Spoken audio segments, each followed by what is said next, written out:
I'll call this Bang Bang. Seriously? Bang, bang. I will fuck you up. I will beat your ass. Bang, bang. I will fuck you up. Pull up, bitch. Bang, bang. I will fuck you up. I will beat your ass. Bang, bang. I will fuck you up. Objection. Objection. Bang, bang. I will fuck you up. KO. Bang bang. Bang, bang. I will fuck you up. You're a bitch, bro. Bang, bang. I will fuck you up. I will beat your ass. Bang, bang. I will fuck you up. Right? Yeah. The bang bang, the bang bang, pull up. The bang bang, the bang bang, pull up. Bang, bang. Right? Yeah. The bang bang, the bang bang, pull up. The bang bang, the bang bang. Bang, bang.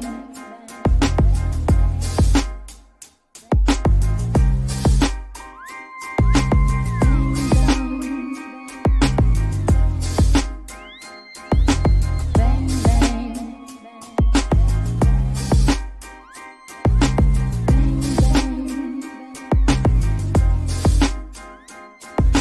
Bang, bang. All right, Ms. 𝗬𝗏, your next witness, please. Yes, Your Honor, the Commonwealth will call Trooper Michael Proctor to the stand. Please state your name and spell your last name for the jury. Michael Proctor, 𝗺𝗏𝗺. You're a bitch, bro. Bang, bang. I will fuck you up. I will beat your ass. I will fuck you up. I'm going to allow it. Bang, bang. I will fuck you up. I will beat your ass. I will fuck you up.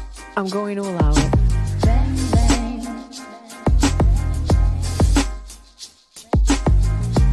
My name is Aidan Kearney, also known as Turtleboy. He is a senior editor for Turtleboy Daily News. I'm a big fan. We've broken hundreds of stories that the mainstream media won't touch. Some blogger in Massachusetts who's getting to the bottom of this better than anybody. Why is it Turtleboy that is covering such important issues? Where is the rest of the media? You did not say that you were going to take my baby out of revenge and make him a transgender baby. Stop it. Don't you want to ask some questions? I know you do. I do. I know have People don't like the things that I say and want me to stop saying them, but I won't. I'm never going to stop. These are the kind of stories that must be told.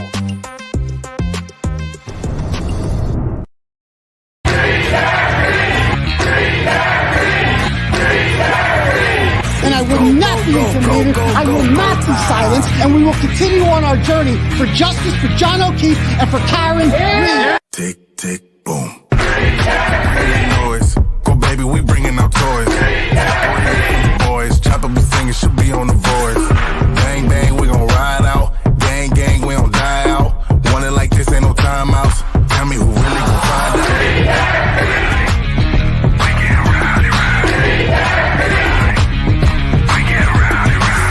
out. We be disturbing the peace.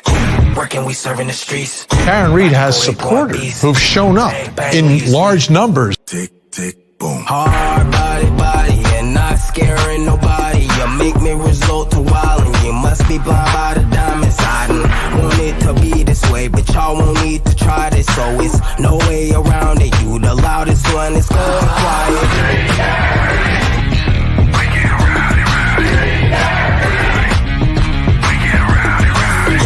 We be disturbing the peace. Working, we serving the streets. About to go ahead, going beast. Bang, bang, leave you sleep. This is the first time I think I've ever seen this. An outpouring of support for someone accused of murdering a Boston police officer. Unbelievable situation. Never seen anything like it. Tick, tick, boom. You can't stop me, so who gon' stop me? You can't stop me, so who gon' stop me? You can't stop me, so who gon' stop me? You can't stop me, so who gon' stop me? We be disturbing the peace. Working, we serving the streets. About to go ahead, going beast. Bang, bang, leave you sleep.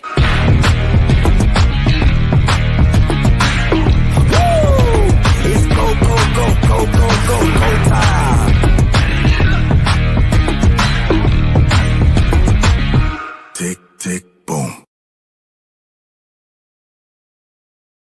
Boom.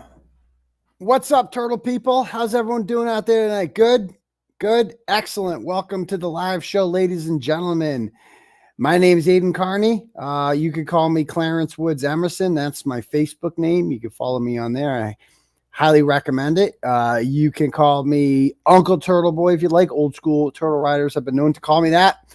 I prefer doctor, you know, because if Jill Biden's a doctor, then I'm definitely a doctor too. That counts. You can call me daddy if you so desire. I will allow it. I see a couple in the comments already. It's not required. I can understand it could be a little bit weird for some people, but if you feel comfortable doing that, I'm not going to stop you. I don't care what you call me. Just be here every Tuesday and Saturday night at around 9 p.m. sharp.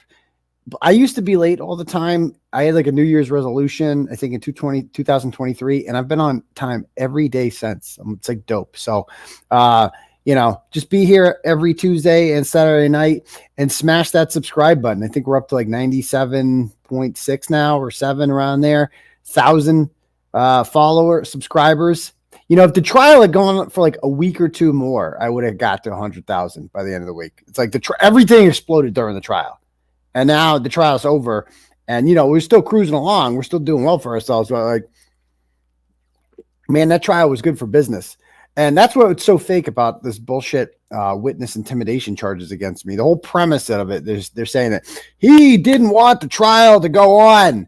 He wanted to stop the trial. That makes no sense. Like, why wouldn't I want a trial? Like, the trial was great for business. Fantastic for business. Like, why? Of course I want a trial. Like, also, first of all, are we forgetting? Like on day 10 of the trial, like the 𝗬𝗄𝗄𝗆 Bukkake day, they stopped the trial like in the middle of it to have like my lawyer got to talk for like an hour. Like that was crazy. My hand is purple. Oh no. But anyway, yeah. So like I said, the second trial, if we get there, we're going to find out real soon if we ever get there, aren't we? On Friday, man, I hope to see a lot of you people there. We're not going to have another show before then. So let's everybody get there. Remember, it's the show. The hearing for the motion to dismiss again is on Friday at 2 p.m. I don't know what courtroom it's going to be in. I would hope it's in the big courtroom, but you know, they don't like putting shit in there anymore. Like biggest mistake the Reed defense team ever made. Well, mistake for us, not really a mistake for them. The biggest mistake that they made for us was when they kind of were like, hey, the jury can't see the witnesses, so it's not fair because we need to be able to look at the witnesses, which is completely understandable and a good move if you're, you know, her defense attorneys. But for us, it sucked because that gave them, they're like, okay, we'll just go to the small courtroom and nobody can go that way.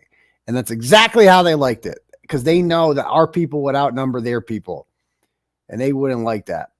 So ever since then, they just don't go back in the big courtroom. My case included. They were always in the small courtroom and it's just dumb. It's just dumb, I tell you. So anyway, I hope to see a lot of you guys there. Now, the Smurf Patrol will be there. The blue people, they will be there, I'm sure, with their, you know, cool blue shirts. And, you know, I thought about this. I'm like, what if we started selling those Justice for John O'Keefe shirts? Like, because like I want to be perfectly clear. Like, what's her name? Sue O'Connell, my good friend Sue. Let me see if I can find her tweet on this. Oh, there she is.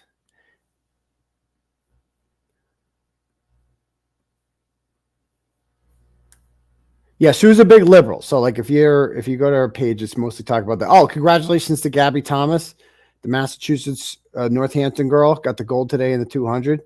Get it. But where'd it go? All right. Hold on. She had some sort of, I'm going to get by all this political shit. How about this? So I think, was this it? So she says, if you are an anonymous social media account complaining that your point of view isn't getting enough attention, you can talk to me or one of my reporter colleagues I will agree to speak with you on background or non. Yeah, they're not going to do that. They're definitely not going to do that. So what else do we? She had one tweet here that was interesting because I responded to it. Oh, this one. So it says, gearing up for Karen Reed case coverage in a pop-up Canton Confidential at 7 o'clock Friday on NBC 10 Boston. I will be at the courthouse before the hearing and would like to talk to supporters of John O'Keefe. DM if you'd like to share your thoughts in advance or chat with me. So I want to be very clear, because I don't like this supporters of John O'Keefe. All right. The supporters of John O'Keefe are on our side. We're the real supporters of John O'Keefe. They are the fake supporters of John O'Keefe. They are for the cover-up of John O'Keefe's murder. They should know that because they're out there, and two of the people protesting amongst them were Jen McCabe's sisters, including the lesbian-looking one and then the one with the bangs, that one, Denise and Michelle. Nicole never comes out. She's not allowed to come out of the house. I swear to God, she's like a battered woman or something after hearing. That woman still most grizzled witness by far of the whole trial was Nicole Albert. I still can't believe what her voice sounds like. I can't believe she's Jen's sister. The other Weeks girls are all chipper and fake and happy and whatever. And then there's just grizzled old Nicole who just shows up and is just beat up by life. She just sounds like she ate the whole carton of Marlboro Reds. And, just sounds like she would, we gave Chloe away. Yeah, she went to Vermont. And that's the other thing I wish the defense grilled her about was Chloe. Like, let's talk about Chloe for a minute. Like,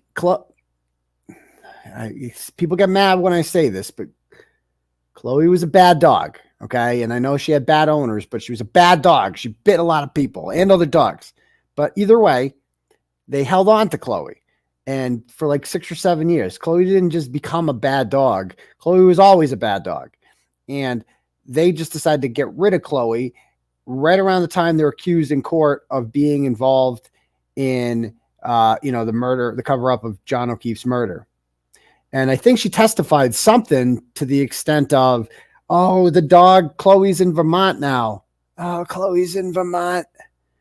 And she is, we dropped her off halfway. We met somebody halfway. We called the breeder in Texas, and she set us up with a family. They were from Vermont, and they met us halfway, and we dropped her off and gave her some kibble, and we said goodbye forever to our family dog. It was really sad.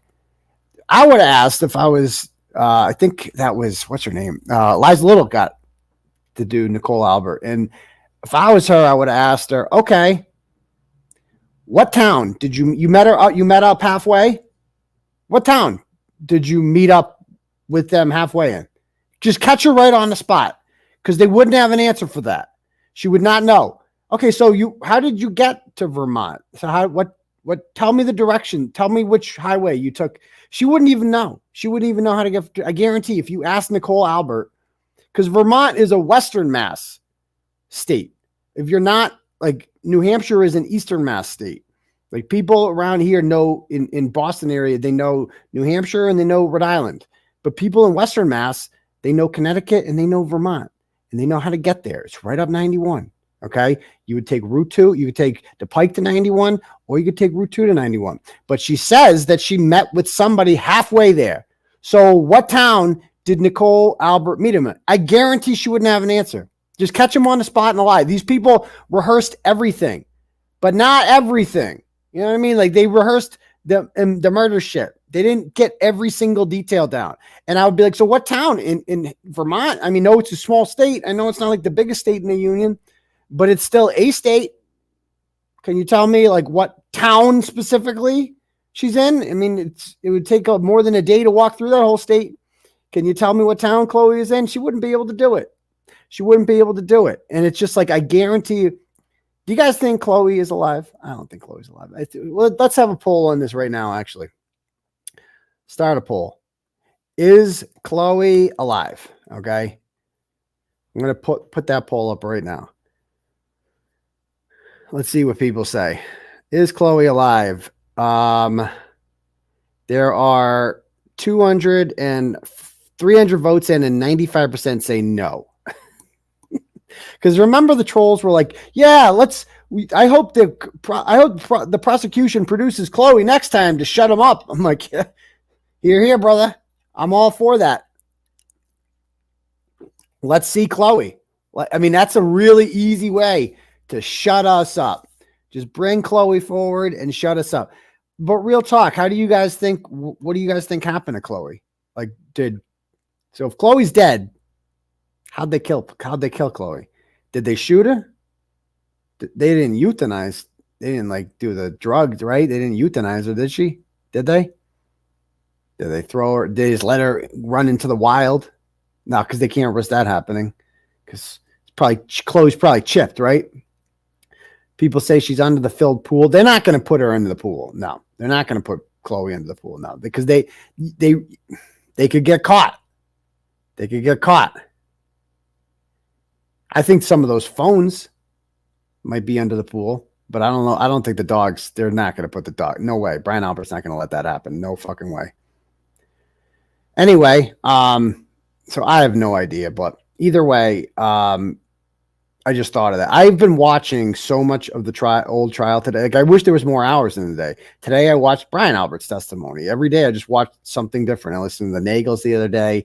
I listened to Jennifer McCabe's for a couple of days. Matt McCabe. Like, I'm just going back. I listened to all those firefighters again. That was painful. And you know, I also think of, like, you know, that remember the most boring day of the trial was when they called up everyone who was at CF McCarthy's. That was the most horrible day because I missed that day. That was the day Grant kicked me out of the line. That was the day I was like 11th in line, and Grant was like, "Yeah, rapist! What do you get out of here, yeah, rapist?" Okay, Grant, get out of it. So anyway, that was the day when it was like Mike Camerano. Remember the Camerano spoke? And that's like John's good friend. That guy really liked John. You could tell he like teared up talking about him. He was there with John. Have you seen the Cameranos once at any of the Karen Reed hearings? No. And they're like, that was John's best friend. I feel like in Canton was Mike Camerano. And he's nowhere to be seen, because he knows this is bullshit. They all do. All those people they called up. The other his wife used to be in Peggy's Angels. I think she stopped doing that once she realized Jen was a psychopath. Who else? Kurt Roberts. I've never seen him ever. Like the one that gets a little handsy with his wife there, Carrie. Carrie goes all the time. It's just the women. Did you notice that? It's just like the chicks who go to this stuff. Just because they're miserable cunts, all of them. They're miserable cunts, and they enjoy watching Karen Reed be miserable. They enjoyed watching it. And then when she stopped being miserable, that's when they're like, wow, fucking evil. Oh, they're just so evil and ugly. Some of these skags. Oh. And I feel bad. If you're not on Twitter, you're probably a lot healthier person, man. Some of these people on Twitter, that Julie Carpenter chick, the bootleg Peggy Bundy one. Oh my God, what a pig, huh? What a pig. Critical K, I don't know, pig. All these women, they're just fucking gross and just miserable skanks, aren't they? Just miserable skanks. How Jill Harrison Thomas, oh, what a skank. That woman Kelly Lamb from Ravis, really skank. Oh, and by the way, did you see they were all like, oh, look at Karen Reed. She took her house off the market. You guys see that? Because Karen Reed's house came out. Looks like nobody wants to buy it. It's back on. They just switched to real estate companies. These fucking idiots. These fucking tools. I love how stupid they are. Speaking of stupid, they're supposed to show up on whatchamacallit, on Friday.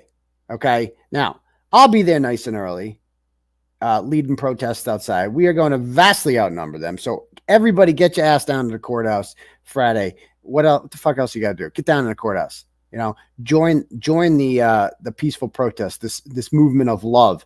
And again, let them act like buffoons. You know, let them act like buffoons. I hit him. I hit him. I hit him. I hit him. And let them play their stupid Krusty song there. But Krusty has posted that she's going to be there, and we'll see about that, because the order, I will be there. I want to make it very clear that I will be there, and my restraining order on her has been extended to 100 yards. And on top of that, should I play a voicemail for you guys that I got? You guys want to hear this voicemail? I think I should play this voicemail now. Why don't we listen to this voicemail that I got here? So this voicemail, where'd it go? Yeah, this voicemail is from the West Roxbury probation office. Okay, Krusty Panties is on probation in 3 areas in West Roxbury, because she took a quaff there, a continuance without a finding, in which you're basically on probation for a year. When she violated the restraining order against Lauren Murray last year, she took a quaff. She's in probation in Stoughton, where she's on release because she violated a restraining order against Lauren Murray. And then she's on probation in Leominster with me, because she is out on bail on felony witness intimidation charges.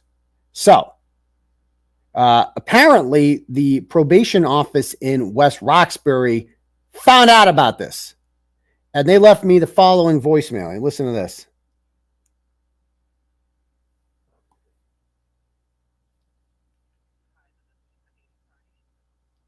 Wait, is this not playing? Hold on. Hi, the message is for Aidan Kearney. It's Crystal from West Roxbury Court Probation, calling regarding the Catherine Peter case. I'm going to mail out a summons for you. The new date is now September 5th regarding her final surrender hearing. So I just left a message for Lauren Murray, and I'm telling you, too, that the date to look out for is September 5th. I'll mail out a summons today, and it's regarding the probation violation hearing. It's going to come up on September 5th.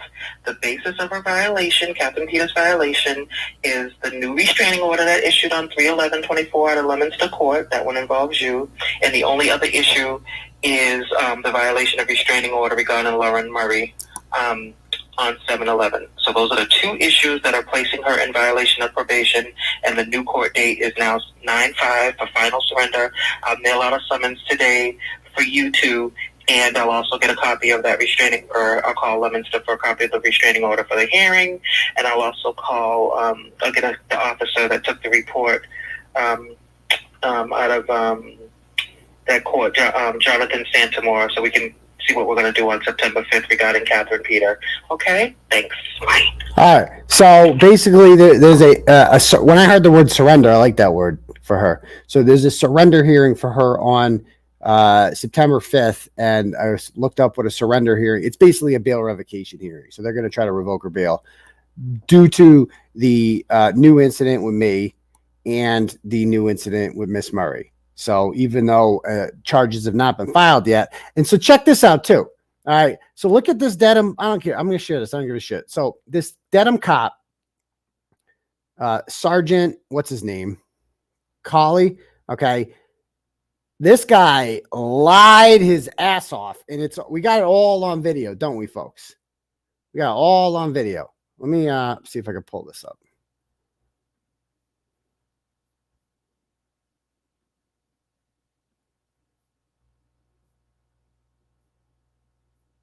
All right.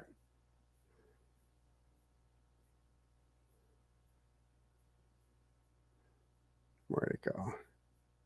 September, no, it's July 22nd, right? Okay, let me get that video.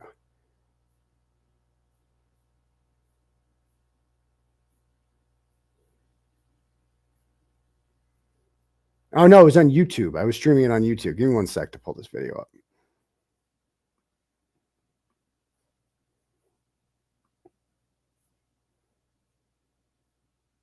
By the way, if anybody wants their messages read out loud to the class, I'll start reading some Turtle Chats momentarily. You can click at the link at the top for Turtle Chat, donate whatever amount of money you want, write a message, I'll read it out loud to the class, or you can cash at me at $UncleTurtleboy.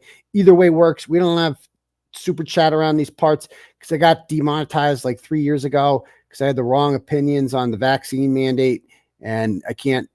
Basically, they're not letting me. They're not like they used to take like 30% of all donos. Now they get shit. So that was a smart move on their part. All right. Let me see. Okay, the latest one. Where'd it go? Okay, here it is. All right. So this is what Officer or Sergeant Colley's report says. Okay. When I arrived on scene, I was informed of an earlier interaction between Aidan Kearney and Catherine Peter. Currently, Kearney has an active harassment prevention order against her in which they must stay 10 yards apart. Peter and an unidentified woman were standing on a sidewalk near the crosswalk at 644 High Street. I asked her what had occurred today prior to my arrival. She stated she was standing in front of the Superior Court with the group of John O'Keefe protesters when Kearney showed up and joined his group of Karen Reed supporters who were also in front of the courthouse. Peter stated she was told by a trooper that she could stand the next block down from Kearney. So right away, we already have a lie. We already have a lie. Let me pull this up. Let me pull this up.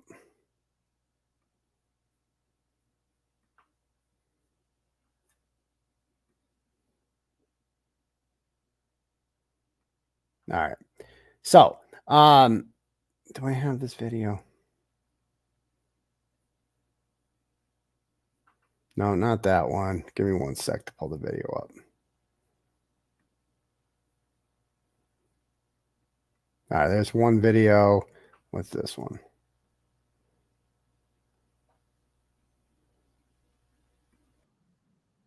No, wrong one. 1 sec.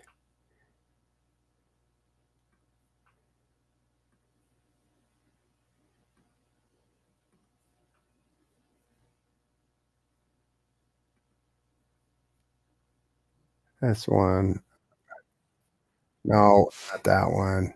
Give me 1 sec. I'll be right with you guys. Is this what I'm looking for? Here it is. Okay. All right. So check it out. We already have one lie. We already have one lie because here's a video that was posted on Facebook Live.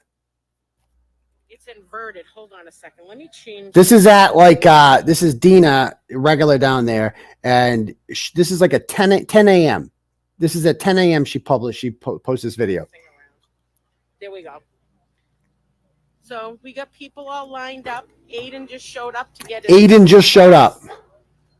Ladies, say hi. We're on the Justice Page Live. I don't have anything pinned to the top of the chat. There we go. Yeah.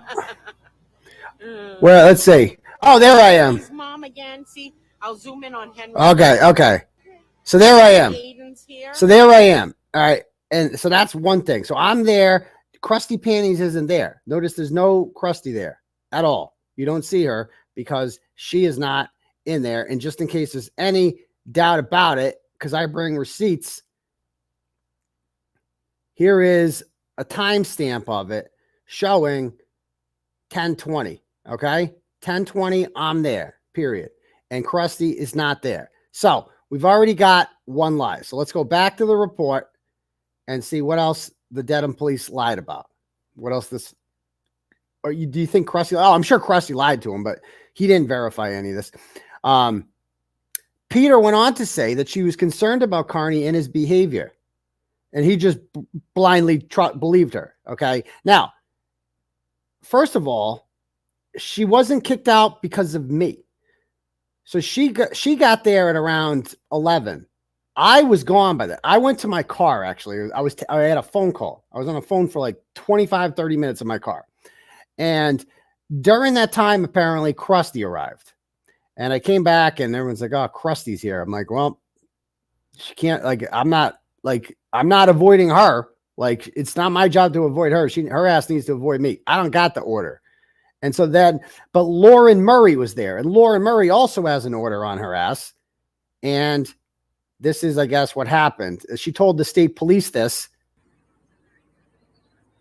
And the state police told her Krusty ass to go over there. Okay. So her ass went over there. It had nothing to do with me. It had to do with Lauren Murray. And let me bring the police report back up here. Because the way do you see this lie? This is a lot of lies in one report. And we are going to get to the bottom of this.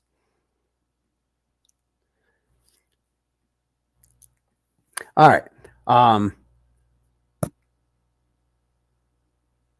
Let's see. She was told by a state trooper that she could stand the next block down away from Kearney. Not Kearney. I wasn't there. She hadn't seen me yet. Peter went on to say she was concerned about Kearney and his behavior. Meanwhile, I'm the one with the order. She stated she's worried that Kearney will approach her and claim she violated the order. That is when a cop should say, well, if you see him, you should leave. That's what I would do, because that's how orders work. Peter stated, or just don't go to where he's at all. Like that, just to be on the safe side. That's what my lawyer would probably say. Just don't go where he's going to be, because why risk it? Peter stated that she's worried he will approach her and claim she violated the order. I instructed her she should stay where she was for the remainder of today's hearing and avoid Kearney as much as possible. I asked her how far away from Kearney she had to stay. She said 10 yards. She went on to say that Kearney has been harassing her and there's been another incident in Dedham between the two of them. That never happened. That literally never happened. But okay. I told Peter I hadn't heard about that incident and again told her she should be okay standing where she was for the day. She was again concerned about him walking around and approaching her. A short time later, I observed Kearney walking away from his group in front of Norfolk Superior Courthouse and start to walk down High Street in the direction of Peter. That didn't happen. That is not what happened. I was coming from my car and I crossed at the crosswalk. Again, I got it all on video. You want to see the stupid video? Here. This lying cop is lying about shit. This is how it actually happened. So there's Tony Fed. So the first time I'm coming, I start the stream, right? And I think Scott McGinnis is there. There's already a lot of people out here. Yeah. I'm talking to Scott McGinnis. Can you see if we're live on the Guys, I'm outside. I'm here with Scott McGinnis. We're outside for Karen Reed, so and I go. Oh, there's the crosswalk. And I go up. Okay, I'm going to go back to the courthouse.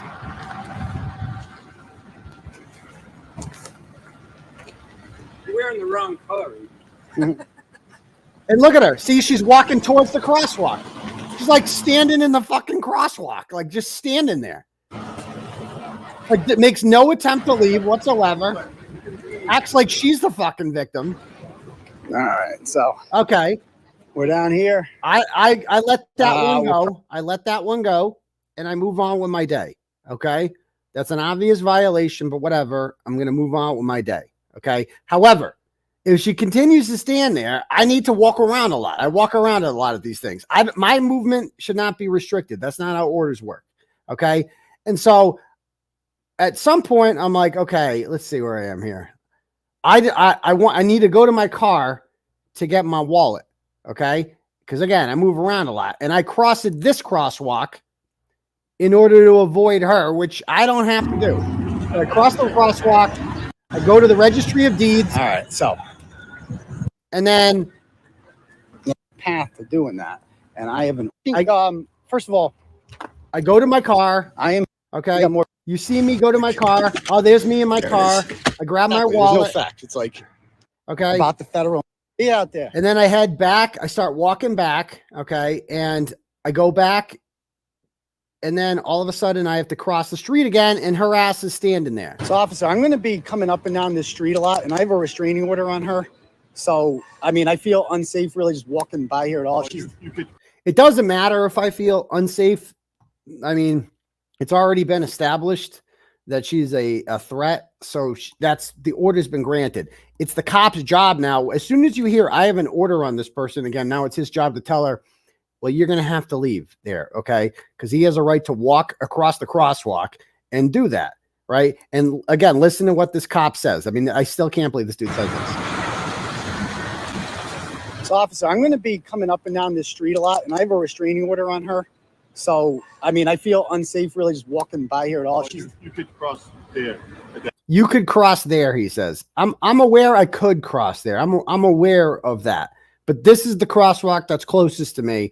So I'm going to cross this one because I feel like it. Because that's my right to do. I don't have to avoid her. That's not how orders work. I'm not sure who taught this at the academy to this guy or whatever. I have filed a complaint with Internal Affairs of the Dedham Police Department. I'm in touch with the deputy chief. He has a list of several witnesses who are giving him information about this, and we're going to hold Sergeant 𝗂𝗄𝗄 responsible for this because he doesn't have. This is not an option for him. Like he is a public servant. Our tax dollars pay him to do his job and to enforce court orders, and he needs to do that. Okay, and so that's what he needs to do. Because if this was me, I would have been in jail by now. And we demand equal, equitable treatment in Norfolk County. Equitable treatment, period. So then he tells me, you can go over here. That crosswalk and walk down and avoid the 50. Or I have a right to walk whatever way I want to walk, though. She has the right to be here. No, not if I have an order. She has a right to be here too. Correction. She had a right to be here. She no longer has that right because I've arrived. Now she needs to leave. Like that's how the order works. I'm not doing this just to evict her. I'm doing this because I don't want to be near her. And I went to court and got an order, and a judge heard both of us and sided with me. So there we go. She was here first. I mean, I can't wait to use this in our defense with the fake victim, like, because that's the policy of the Dedham Police Department. Whoever is in an area first in Dedham gets to remain there, regardless of whether or not someone shows up who has an order on them. I mean, this is obviously, that's not how the law works. And I think this guy knows that. I'm pretty sure he knows that. It doesn't matter if she's here. It doesn't matter if she's here first. You could cross there and avoid her. It doesn't matter if I'm here first. You can cross there and avoid her. I'm aware. Well, first of all, I just came from there, so I crossed that way. But it doesn't matter if she's here first. Does that matter? Yes, she has the right to be here also. So not if I'm here. Like this right now is a violation. Okay, so now read what this guy puts in his report. This complete lie about what happened. He just lied, straight up lied. As Kearney approached, so let's see. So he says that he saw me walking away from Norfolk Superior Court to where she's at. That clearly didn't happen. I came from across the street from the parking lot.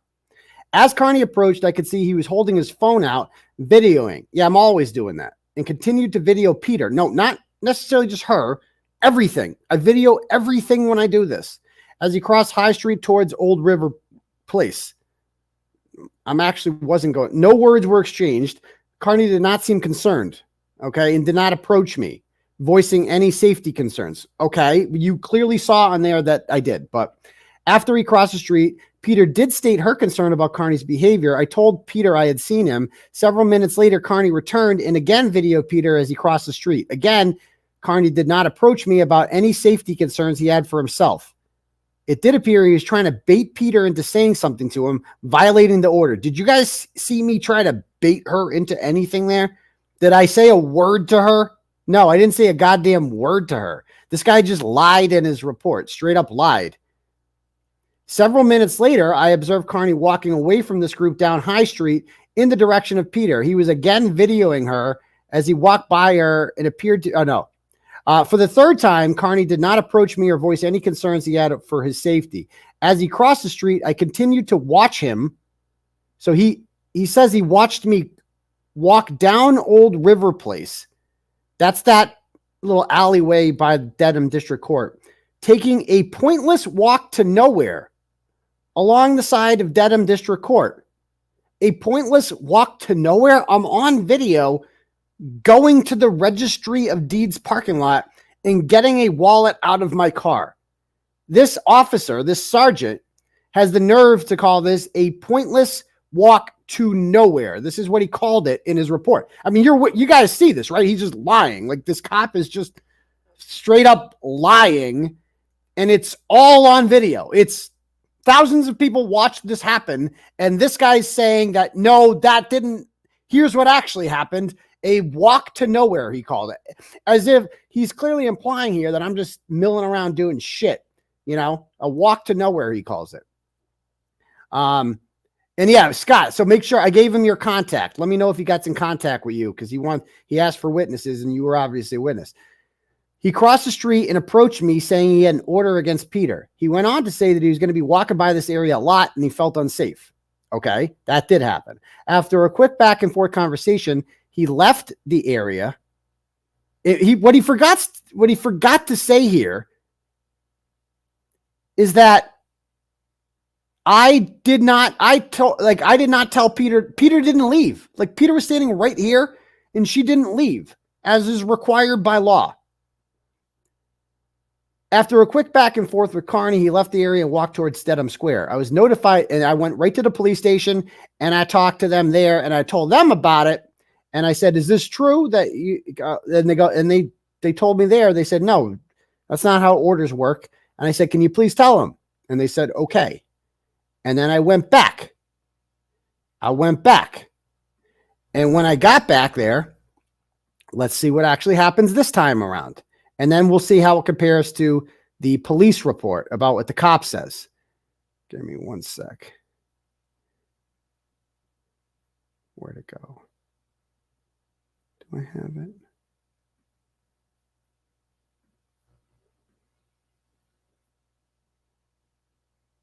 Huh.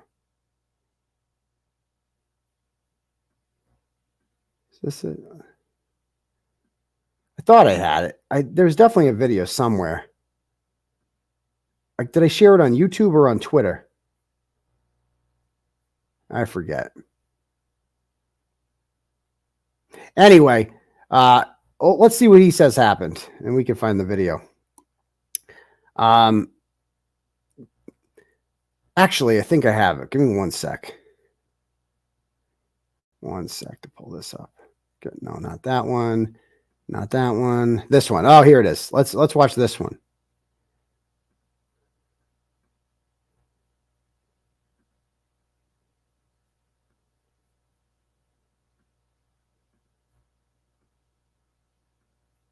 The one where he was on his phone. He was too busy to talk to me.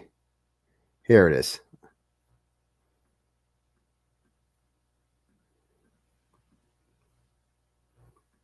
All right, let's watch this. So I come back thinking, okay, his superiors must have radioed him and told him, because I'm still trying to get back to the courthouse, and I shouldn't have to walk by this scumbag in order to do that, right? I have rights too.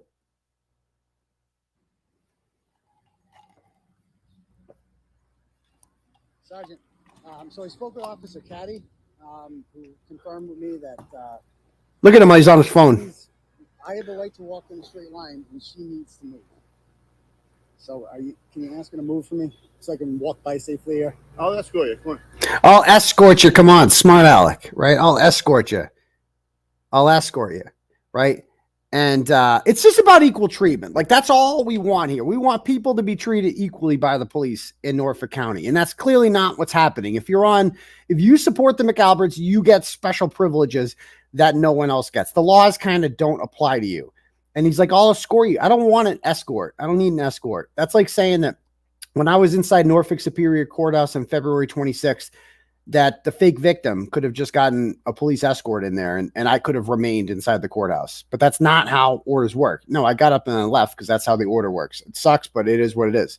And it sucks to be her in this situation, but she's got to leave. Okay. I want her to physically move. No. Okay. Then I will. I want her. I want her to physically move. No. Okay. Then I will go. No. So she's not. Again, it's also not the cop's job. It's her job. She has to move. She can't even hide behind, oh, the cop didn't tell me I had to. So no, it doesn't matter. It's the order is on you. You need to know the rules. So let's look what the cop says happened. So that's what actually happened. Let's see what he claims happened in his report. I again had a quick, he was back stating that an officer at the station said that Peter had to move. I again had a quick conversation with Kearney and offered to escort him to his group or help him cross High Street if he felt unsafe.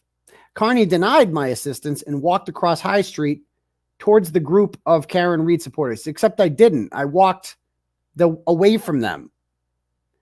It should be noted at no time did Peter leave the area she was standing in or direct any acts towards Kearney that intended to cause fear, abuse, harm, or harassment in any way. She did not approach Kearney, and the only time the 10 yards may have been broken was when Kearney approached Peter. So it was broken. Okay.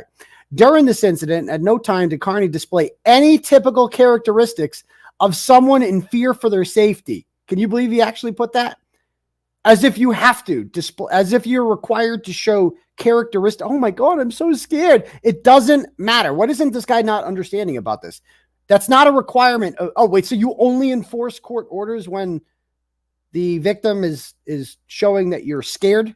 By the way, and like I said I was concerned. Like, what do you want? I'm like, can you please ask her to leave? Like, as if it's a prerequisite. The only way that you can get someone to leave is if the victim is scared. Like what am I supposed to say? I feel sad. Like what is he? Who? And so it's up to the cop's judgment. Apparently, like that's what I'm saying. It's apparently this cop seems to believe that it's up to his judgment. He gets to decide whether or not you're sufficiently scared based on did he have any training in this? Is there like a requirement with the, enforcement of orders? And he goes on to say, there was no shakiness in his voice when he spoke to me. So apparently that's a tell. That is a tell. Like if you're not, oh my God, I'm so scared. Maybe if I had done that, he would have enforced the order because he felt like it. Like apparently that's how things work in Dedham, is if you are scared, then, and your voice is shaking, then the order that a judge signed will be honored in this town. Apparently. He didn't try to avoid her. In fact, both parties acted in ways that the roles would be reversed. But you're not deciding whether or not I'm getting the order here, dude. The order's been granted. Peter avoided Kearney and voiced her concern about his behavior to law enforcement, and Kearney tried to intimidate, harass, and antagonize her. He actually wrote that I'm trying to antagonize, intimidate, and harass her by walking by. He actually wrote that, by walking by. Again, it's all on video. So I hope this guy understands that I'm not taking this lying down, and I am in charge. Deputy Manchuk, right? Yeah, I mean, him and I are in regular communication about this. They seem to be taking it very seriously. I certainly hope they are. But they goes on to say, during this incident, Kearney appeared to be weaponizing the protection order process by antagonizing her into a violation. Like, what planet am I on here right now? Weaponizing it. That's not a thing. That's not a thing.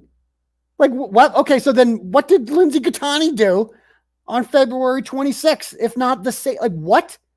Except the difference here is that I always go to Karen Reed hearings. These people just showed up. They never came. They're there because of me. And yeah, I am filing with the Post Commission. Like, this is insane. She's only there because I'm there. I'm weaponizing it? No. I'm walking up and down a public street. Peter asked for today's incident to be put on record. She was going to want a copy of the police report for her attorney. I told her I would document today's incident and she could request a copy of the report through the department's record request process. I also suggested to Peter that she should leave the area before. It's just like, what? So, I mean, this guy is the ball. Like, does this guy realize who he's standing up for? Like, and turning into a victim here? Like, and it's like, it's bizarre because the powers that be in Norfolk County have aligned with this dirtbag. So I know, as a matter of fact, that we were provided with evidence today, undeniable evidence in discovery, that the only source for my charges was Krusty Panties. That's it. Ask John Fanning about that. Ask Lieutenant Fanning about that. And we're going to get to Lieutenant Fanning shortly. But ask Lieutenant Fanning about where he gets his evidence from. One person. And like, I don't know if they know who exactly this woman really truly is, because again, like, just go and read about it here. This is not she is a run-of-the-mill ratchet who I have exposed. She's not somebody I have a rivalry with. She's just a run-of-the-mill. Oh, get rid of the fucking ads. Hold on. I gotta get rid of the ads. Hold on. I forget how bad the ads are. Let me log into my account.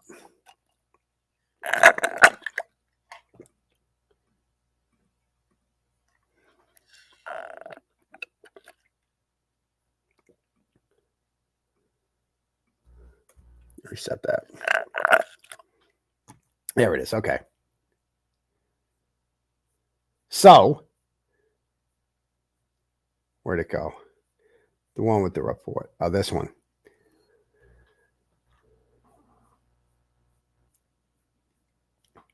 So this is a police report from the North Attleboro Police Department.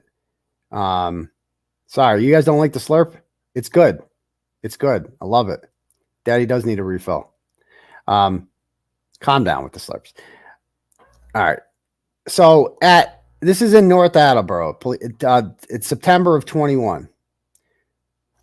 So Officer Chamberlain responded to the lobby to speak with a female party. It was a juvenile female, her daughter, who was 14 years old, and her mother's boyfriend of 10 years, Andrew Johnson, not her husband.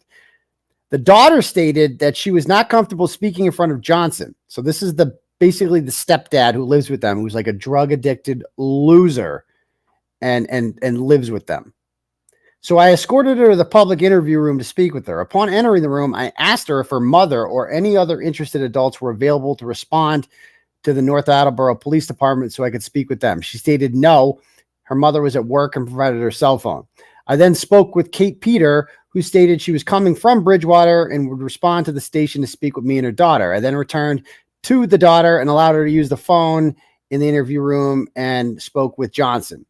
Okay. After allowing her to use the phone, I met with Johnson in the lobby and spoke with him briefly. In the witness statement, Andrew Johnson states in his attempt to locate a short circuit in the electrical bedroom, okay, in the daughter's bedroom, he located enormous amounts of meds. She must be cheering a bong and electrical wire stripped to ignite the weed vape. Johnson, and this girl's 14. Johnson states that she came home. He confronted her about all the drugs in her room. She lied, and he told her to leave the bedroom door open. Johnson stated that the girl shut the door and opened it before she shut it again.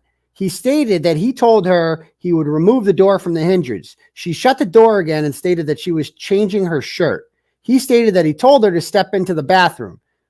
Johnson stated that while unscrewing the hinges to the girl's door, she walked past him and elbowed him in the face, which he believes broke a tooth.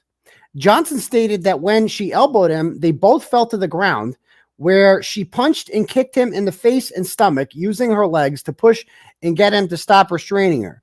Johnson, so they're fighting. He's fighting a child. Johnson stated that he let go when she stopped fighting.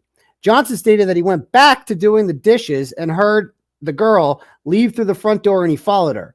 He stated, because I didn't want her to run off with her friends and smoke pot, and two, she has a history of running off and putting herself in serious danger. She's been on missing kids posters like multiple times. This is Krusty Panties' child.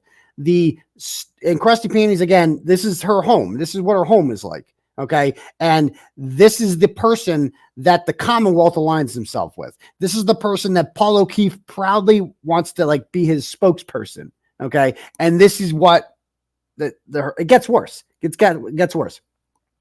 Johnson stated that just before CVS, the girl stopped and turned and stated, "I'm going to tell you how this is going to go. You're going to stop following me and let me walk and cool off for 20 minutes, or I'm going to go to the police station and tell them you touched my private parts," while grabbing her chest. Johnson stated, "Let's just go to the police station and they'll figure out who is telling the truth when they investigate it." Johnson stated that she responded with, "Okay, you better swallow your pride, Andy, because if we pass Eddy Street, I'm telling them, and you'll be a fucking pedophile and a registered sex offender." Shortly after retrieving the statement from Johnson, Kate Peter arrives at the police station. I spoke with her regarding what she was aware of and brought Peter to the interview room where her daughter was. Following this, I responded outside and asked Johnson to come speak with me and Detective McCune regarding the incident prior to speaking with Peter and John and his daughter. Upon entering the detective's interview room, conducting a recorded interview and being advised of his Miranda rights, Johnson stated he did not want to speak with officers, and the interview was concluded, with Johnson escorted to the front lobby. I got Peter and the daughter and asked them to come speak with Detective McCune. McCune advised the girl of her Miranda rights in the presence of Peter and signed the Miranda form. She then asked to recount what occurred that prompted her arrival at the police department earlier in the day. She stated upon her return from school, her and Johnson began to argue. She stated that Johnson came all up in my face and shit with his cracked out eyes, stating, "What are you going to do? Hit me?" or words to that effect. She went on to state that she had said if he hurt her, she would stab him. She states that he then stated something to her as, "Is that so?" and handed her a knife from the kitchen. So again, this is happening in her Krusty Panties house. That the daughter and the cracked out boyfriend of 10 years, they're getting into a fight and he gives her a knife. Okay. So the girl states that Johnson held the handle of the blade and she had her hand on the blade and he was holding her hand there. She stated that Johnson stated if she didn't let go of the knife, he would slide it while she held it. She stated that Johnson was holding her hand up to the blade and that he had cut her. He showed officers a minuscule cut on her hand, which upon viewing seemed to be a very superficial cut, which in that lighting did not appear consistent with a knife laceration. She stated that she went to her room following the state, saying she wished to put on a bra. She stated that she closed the door and Johnson opened it up, stating she believed she may have thought she was going to do something bad. She stated that she was going to change her shirt, which Johnson responded with, "Go change in the bathroom." She stated that she closed the door and Johnson opened it again after. She stated the following, that Johnson said, "Do you want your door taken off?" or words to that effect, and blah, blah, blah, blah, blah. Okay. Upon her return to the room, she stated that she said, "Excuse me, Lord Andy," or words to that effect while entering. She stated she did not recall what prompted the following argument. However, that she said Johnson began arguing again. She stated that she began wrestling with Johnson as he shoved her and he began to shove her and pinned her to the ground. She stated that she began grabbing at his face, trying to get him off her. He stated that she told Johnson she was not scared of him. However, he responded with, quote, "You know that feeling the back of your throat? You are scared of me." She then said that Johnson continued to have her pinned down on the ground before picking her up by her shirt and dragging her across the room. Okay. Anyway, it's horrific. This whole fucking report is horrific. And in the end, Krusty Panties tells the police that she's going to get a restraining order on Andy Johnson, and he's not going to be there anymore. Well, surprise, surprise, he doesn't move out. He gets to stay, and she blames the daughter. So she sides with the abusive boyfriend instead of the out of control 14-year-old. And then 2 months later, this happens. Another report. On February 9th, upon arriving, I spoke with Catherine Peter, who stated that her boyfriend, Andrew Johnson, had a verbal argument in their bedroom. At approximately 8 o'clock. At the end of the argument, Peter told Johnson to leave the home. Johnson got out of his bed in an aggressive manner, grabbed her with both hands on both of her arms, and slammed her against the wall in front of her son. Peter told Johnson that he could be arrested for attacking her, and he laughed at her and then left the house. She decided to come to the station and report this after talking to her family's social worker, 𝗫𝗍𝗄𝗏. So she does have a family social worker. Catherine Peter was explained her 209A rights and decided to apply for a restraining order. Spoiler alert, she doesn't. There was no visible marks on her arm at this time. She then left the station to go to the Attleboro courthouse. I was informed that Sandra Bateman, the school counselor, filed a 51A 𝗫𝗄𝗏, who stated that this son is 13 years old at the time. No, younger than this. He's like 11 when this happened. The son, quote, does not feel safe going back to the home. She plans to go to the middle school to pick him up after she gets the 209A and take him to her work until she could find a safe living place or Johnson is arrested. So, spoiler alert, she doesn't make him move out, and he's still there to this day. So she's allowing this dude in the house who pulled a knife on her daughter, tried to stab her with it, wrestled with her, and then she tells the police, I'm going to get an order on him, but she really doesn't, just because she wants him to stay there. So she's subjecting her children to this drug-addicted, violent thug, and who then socks her, allegedly, in front of the child, who tells his social worker, I don't feel safe in my house when mommy brings this bad boy home. And this is the individual the Dedham Police Department is bending over backwards to protect. This is the person that the Massachusetts State Police is using as a reliable witness for their cases. I have nothing else to say about that. So let me read some turtle chats before we get going. Let me see what we got here. Okay, start from the top. Lena sends $10 and goes, managed to stay awake to watch as I'm watching from the UK. Defense needs to concentrate on reasonable doubt next time. I think you're an inspiration, and I have so much respect for you. Always speaking the truth. Never change who you are. God bless you, Dr. Turtleboy. Hashtag free Dr. Turtleboy. Hashtag too many skanks. There are too many skanks. I agree, Lena. Next one is from Nicole. Nicole sends 50 big ones, and she says, so the defense gets this next trial in a different jurisdiction. Does that automatically mean they'll get a new judge? No, they'll definitely get a new judge if that happens. Or can Bev just hop to a new courthouse? Not how it works. Hashtag 𝗫𝗏𝗺 missing dentures. And I know what 𝗫𝗏𝗺 means. Yeah, don't Google 𝗫𝗏𝗺. It's not good. Thank you.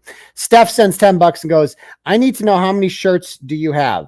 Must be millions. Free Turtleboy. I got a lot of shirts. That's for sure. I do have a lot of shirts. Okay. Joan sends $10 and says, why does no one talk about the 3 DNA samples of 3 men on John O'Keefe's jeans? I do. I mean, there's a lot to talk about. It definitely was talked about. You're right, but we don't talk about that as much as we probably should. So thank you for bringing that up, Joan. Laura sends $5 and goes, the line after Minions you missed, ostensibly, aka inferred to. They haven't got squat. Exactly. I know they don't. Thank you. Oh no, this was from the other day. All right, cool. Let me see if we have any cash apps here. Do we have any cash apps?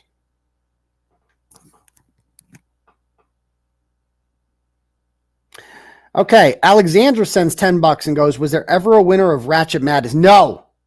We need to do that this week. Thank you. John sends $25 and says, I can't support the death penalty anymore. Okay. I mean, is it because of the Karen Reed thing? I mean, it is interesting that like people were willing to convict a woman of murder. Oh, before I forget, okay, I don't want to give too much away here. Let me give you a little teaser. So some of you guys may have heard, and I've been investigating this. So I can confirm, and I've confirmed this before, and I'll say it again, but I want to be perfectly clear about this. The person who was in charge of hurting the jury throughout the entire Karen Reed trial was Lieutenant John Fanning of the Norfolk County DA's office. He is a homicide detective who's a lieutenant, works out of the Norfolk County DA's office. He is Michael Proctor's boss. He was on that text chain where Proctor was sending, I think, was that the one where he's calling him? I'm looking through his retarded client's phone. No nudes yet. I think he was on that text chain. So Fanning was in charge of the jury. Okay. That is a fact. He oversaw them.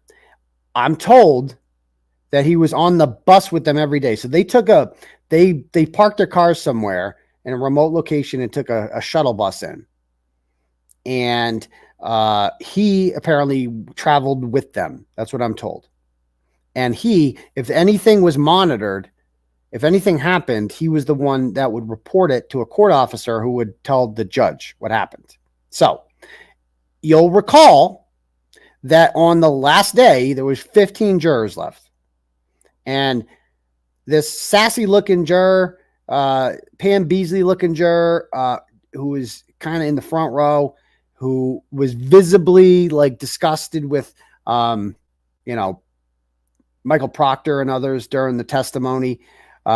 She got called up before closing statements, and we didn't know what was going on, but she appeared to be in trouble for something.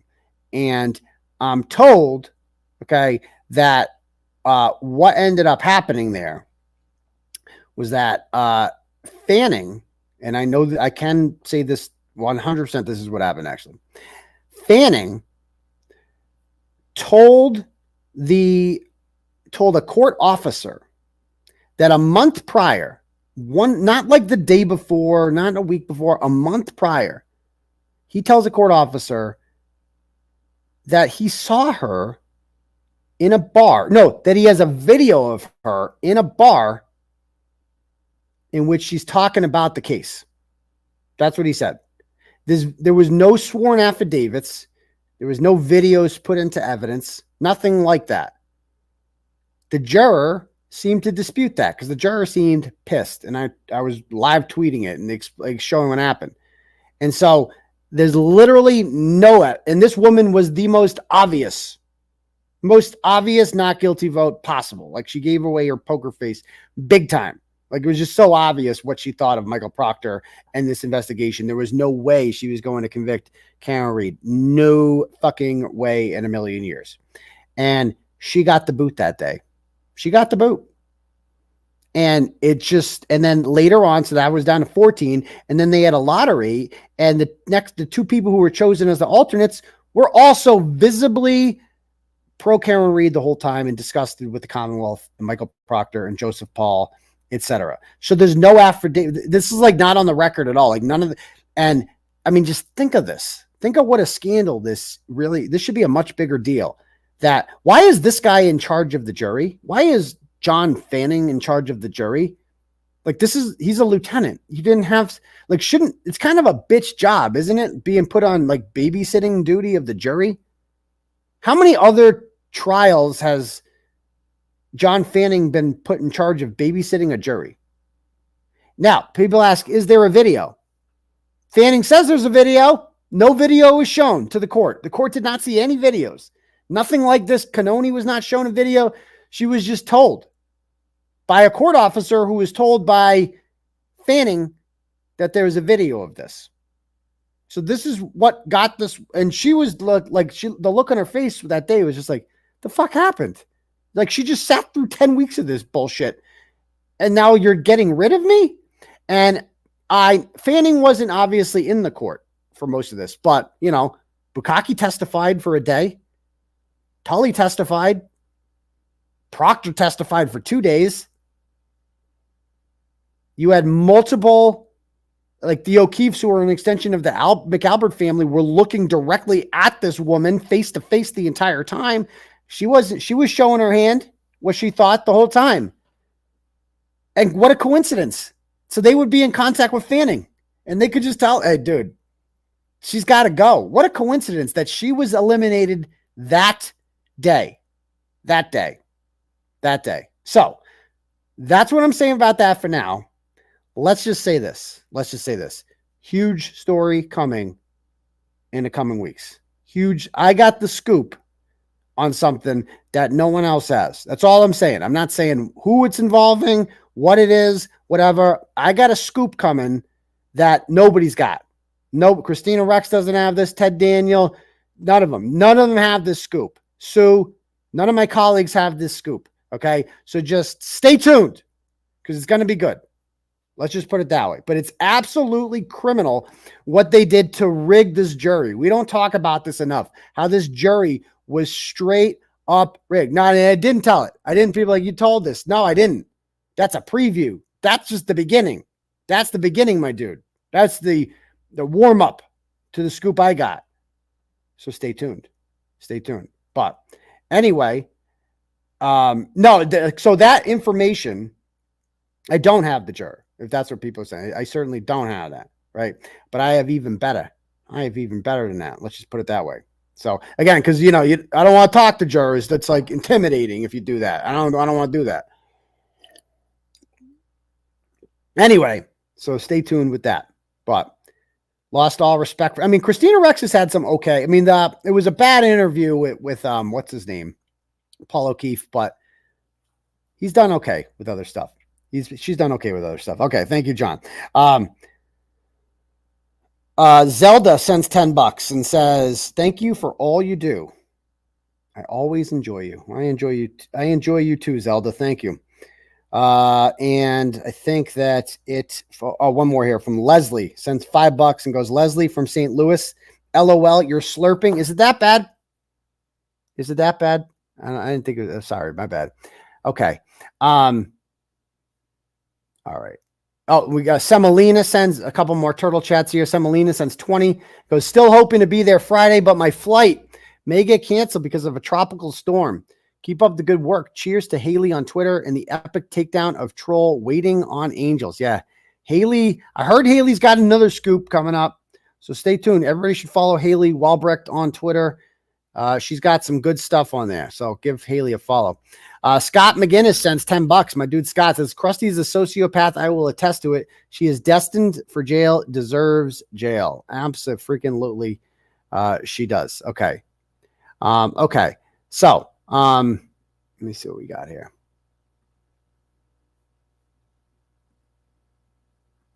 All right. So let's talk about, let's see the Pedo. Let me talk about this branch thing first before we get into a couple more things. So, by the way, shout out to Joe Flipperboard again. Follow this guy. He's got some tremendous content, kind of putting some of the greatest hits together of these people and their contradictions. And I told Joe Flipperboard on Twitter that one of the things I want to see done, I'm like, can you please put together a summary of all the times the witnesses said that a police report was wrong? Because that happened a lot during this trial. Like Jen McCabe remember Jen McCabe just threw Michael Proctor under the bus? And he's like, I don't know why he said that in his report. And all the people they all threw all the Canton cops under the bus. They're like, I hit him. None of them have that in their report. Or Brian Albert. We're going to get to some Brian Albert said today. I was listening to some old Brian Albert testimony today, and we'll be getting to some of that. Okay, let me see here.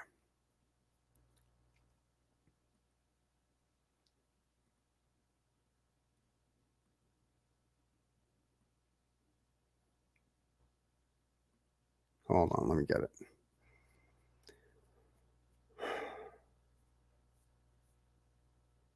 Actually, I have it.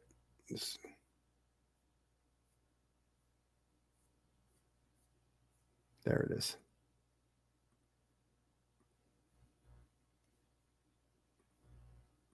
Again, if anyone else wants to have their message read, just click at the link at the top for Turtle Chat, or you can cash at me at $Uncle_Turtleboy that way. Okay, cool. All right. So, a lot of you guys are new here and you might not remember this, but I'm in court a lot. Like, besides just usually I'm getting sued. Usually I'm not like in handcuffs. I just get sued a lot. And I've been getting sued since 2016. Never lost a case. Still undefeated in court. All right. And getting locked up doesn't count. I'm still undefeated in court. Anyway, one of the guys who sued me was a guy by the name of Tony Branch. Okay.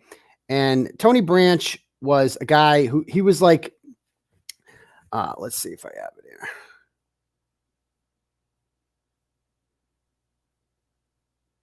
Okay. All right. So 8 years ago, there was a blog published on turtleboysports.com, the precursor to tbdailynews.com. And it was about this guy named Tony Branch. And I don't know. I didn't write it. I had a whole bunch of bloggers in 2016, and they would write under various names, Brockton Turtleboy, depending, South Shore Turtle Girl, North Shore Turtle Babe, all these people. And I've been sued so many times for blogs that other people have written. And this blog was entitled Fake Bishop Tony Branch forces Brockton High School to change its name from Housemasters to Deans because slavery. So this guy's some sort of race baiter, and he was like saying that it's racist to call, like, I guess the vice principals of Brockton High School are called housemasters, and that's racist or something. So he like started this movement, like, we are going to change. I don't know what he did. He was in the newspaper. It was written about it, and whatever. So I later found out, and basically he used his status as a bishop to, like, you know, elevate himself in the community, like a religious leader. Anyway, it says fake bishop here in the title. And again, I didn't write this, but he sued me because he said he's not a fake bishop. He's a real bishop. He said he's a real, you know, whatever. And Tony Branch is like, when I researched, he sued me in 2019, 3 years after this was written about. And so I'm like, okay, but he's like, you know, he's run for city council. He's run for governor's council. He's run for mayor. He's run for everything. He's never won. But he was elected to the Southeastern Regional Vocational School Committee, and he was the first black guy to ever be elected chair of the committee. So it made like the news and stuff like that. Like, isn't this wonderful? Look at this guy's black and he's in charge of a school committee. So that's good. So we should celebrate this. Okay. And that's just wonderful. Except there he is. How Brockton activists went from homeless teen to Southeastern's first black chair. So he's getting tons of media like that. There he is with Marty Walsh. Okay. And I'm like, this guy is just a chiseler. I can tell just by looking at him. He's up to whatever. So anyway, after he sued me, I'm like, who the fuck is this guy? I should look into him. And I start digging into him. And as it turns out, he's actually a lot worse than a fake bishop. First of all, he was a fake bishop. He didn't go to like any sort of real religious school or anything like that. And he's actually a pedophile. Okay. I found his probate court documents. And as it turns out here, this dude, his wife testified emotionally that her relationship with her husband began at, I believe it was her mother's house when she was 14. And that when she was 15, the husband, who was 35 years old at the time, Tony Branch was 35 years old, and he's dating this girl, took her virginity on the kitchen floor at her mother's house, and she had to clean it up with bleach. Okay? So this dude, and I know this because I talked to his wife. I talked to his ex-wife, who was like abused. She was telling me those horrible stories about what this guy put her through. He's just like a complete monster. He groomed her, assaulted her, falsely accused her of cheating, and scammed the taxpayers out of everything. Like, this dude has been squatting in a house that has been foreclosed on and just refuses to leave. He's like the tenant from hell. Okay. He was arrested while running for office in 2015. So he gets divorced from his wife, and he gets like a new girlfriend who's like a 22-year-old woman with like a young child with problems of her own, who I also spoke with, LaShawn. And is that her name? I forget her name. Either way, she calls the cops on him one time after a domestic incident and tells them he's got ammo here. He's got guns in it, not guns, just ammo. And he wasn't allowed to have that because of a restraining order on it. And he ends up basically getting arrested for that. Okay. So I find out about all this, and I write about all this. And obviously I'm like, dude, this guy's fucking suing me. Is this unbelievable? And we take it to court, and he tries to get a judge to force me to take the blogs down about him. Right. And I'm like, and a judge writes, this is a ruling from a judge. Okay.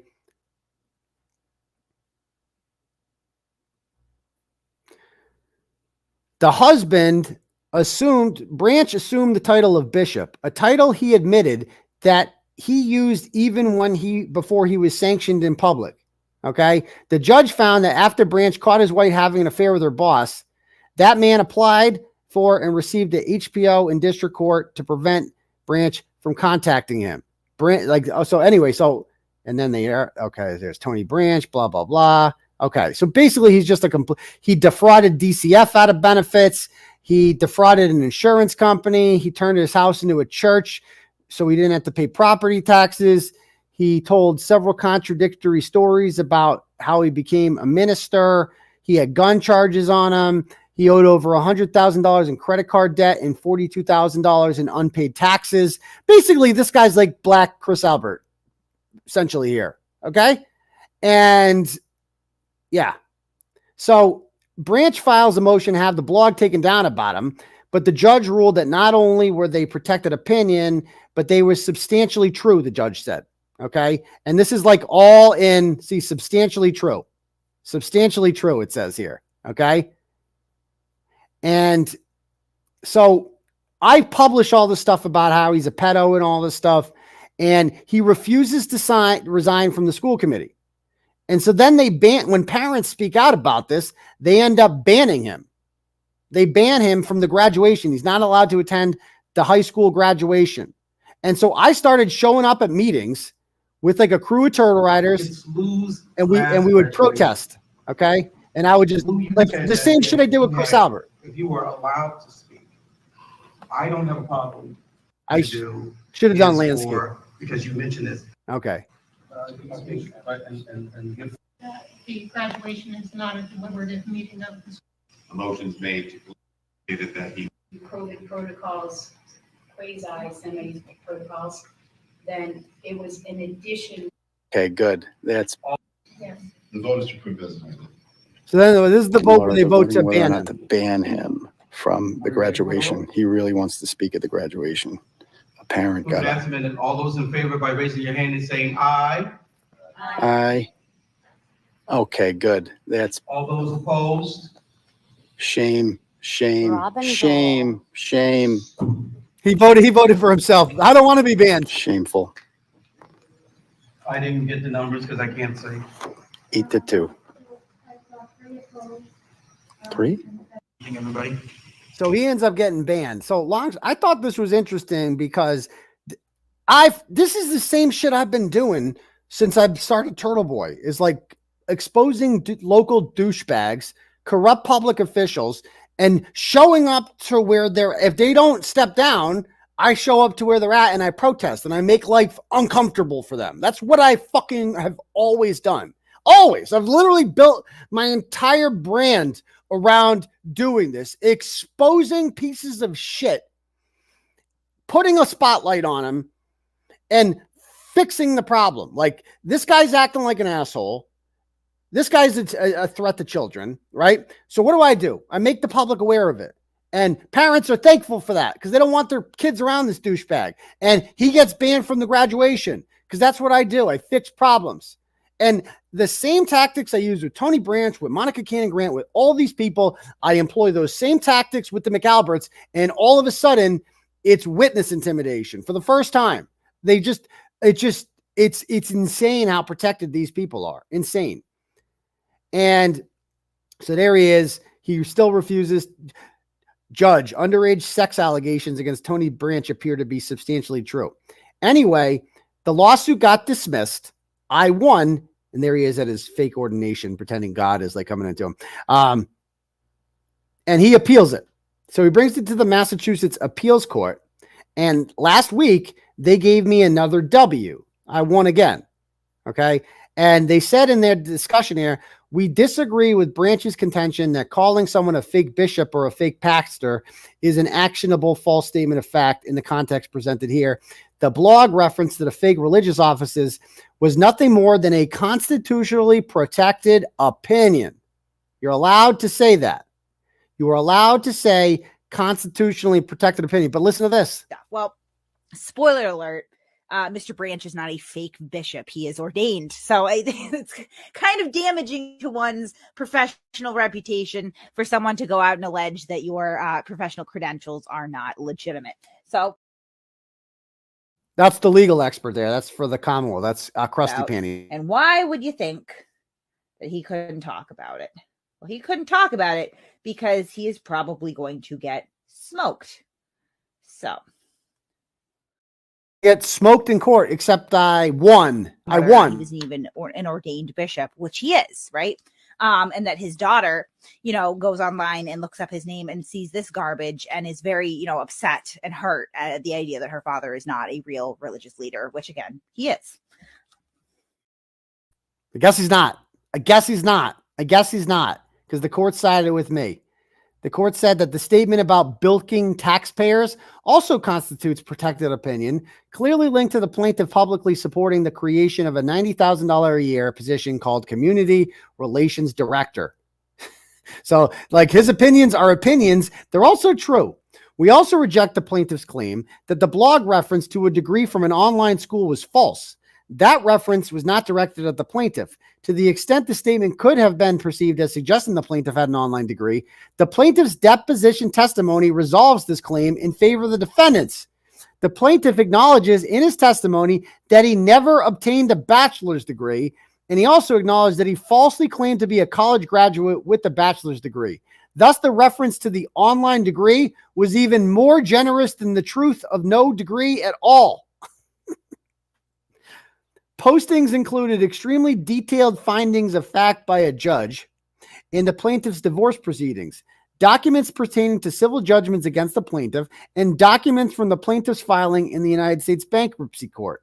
In response to this barrage, the plaintiff filed a motion to enjoin the defendants from harassing, and here's the key words, guys, causing emotional distress by intentionally engaging in a smear campaign to harm him through the publish of video posting of false statements. The plaintiff argued that Kearney's intimidation under the cloak of being a reporter must not go unchallenged. So he's using the words emotional distress, intimidation. And who do the court side with? Me. They side with me because this isn't going to fly. And so this is important for the witness intimidation shit because now the appeals court has said, no, that's bullshit. And they did a nice little write-up in Lawyers Weekly about this. And this is the quote that Branch has at the end, which I loved. He goes, watching Kearney operate, the way Kearney writes his stories, you'd think I did 50 years in Walpole State Prison. You probably should have, but watching Kearney operate in the context of the Reed trial, actions that led to witness intimidation charges, has been deja vu, Branch says. Aidan Kearney did the same thing to me that he did to that trooper. Thank you, Tony Branch. I just want to say thank you to Brother Branch for choosing to align himself with Michael Proctor, to comparing himself to Michael Proctor. The same things he's doing to me, he's doing to poor Michael Proctor. Oh, yeah. So pedophiles and corrupt cops are now, aligned and abusive mothers. Add him to the list of unfuckable shitbags who have aligned themselves with the McAlberts. And you'll see that there is good here and there is evil. And you guys know what side we are on here. So there we go. Okay. All right, cool. Let me read a couple turtle chats here before we talk one more thing. All right, let me see if we have any here.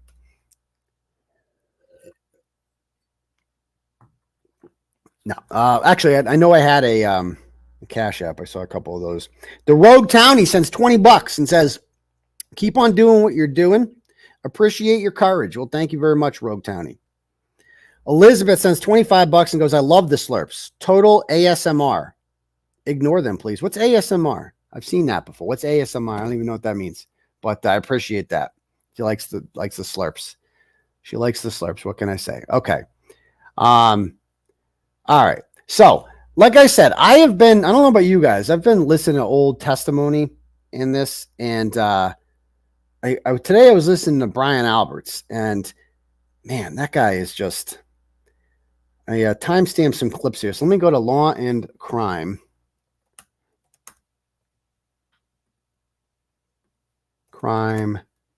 Karen Reed, day 10.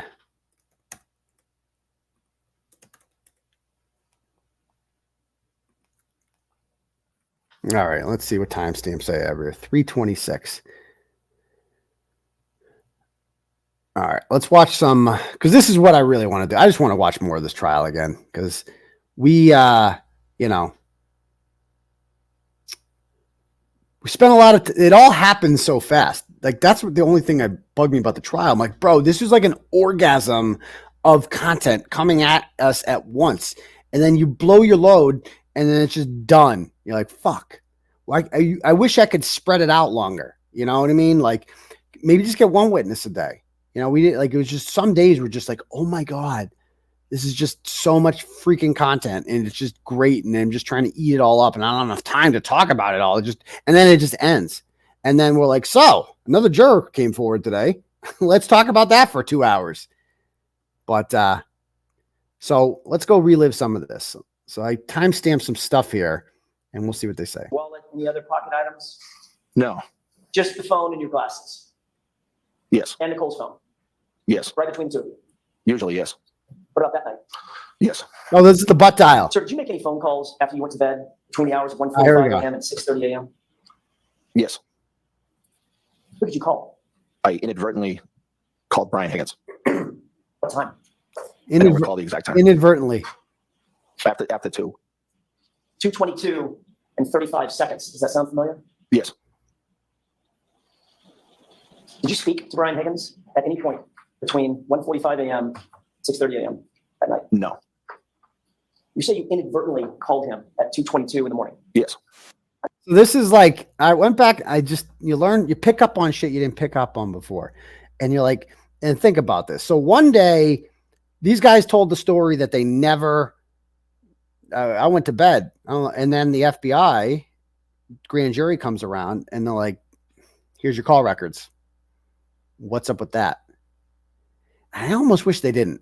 I almost wish they didn't tell them that because it just gives them a time to lie. Like all these dudes come up with is a lie, like butt dialed them.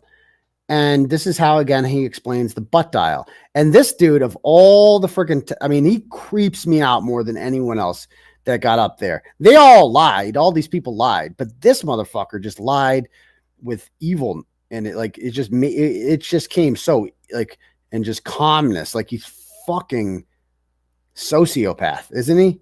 Just a sociopath. And just tried to act like he's calm, cool. How he says to the jury, thank you, jury, on the way out. How did you inadvertently call him? Well, I don't know because it was inadvertent. So I have to explain that. Well, it's kind of like a butt dial. I like a butt dial. All right. How long have you used an iPhone? For a long time. As a matter of fact, you've been asked this question before, haven't you? Yes.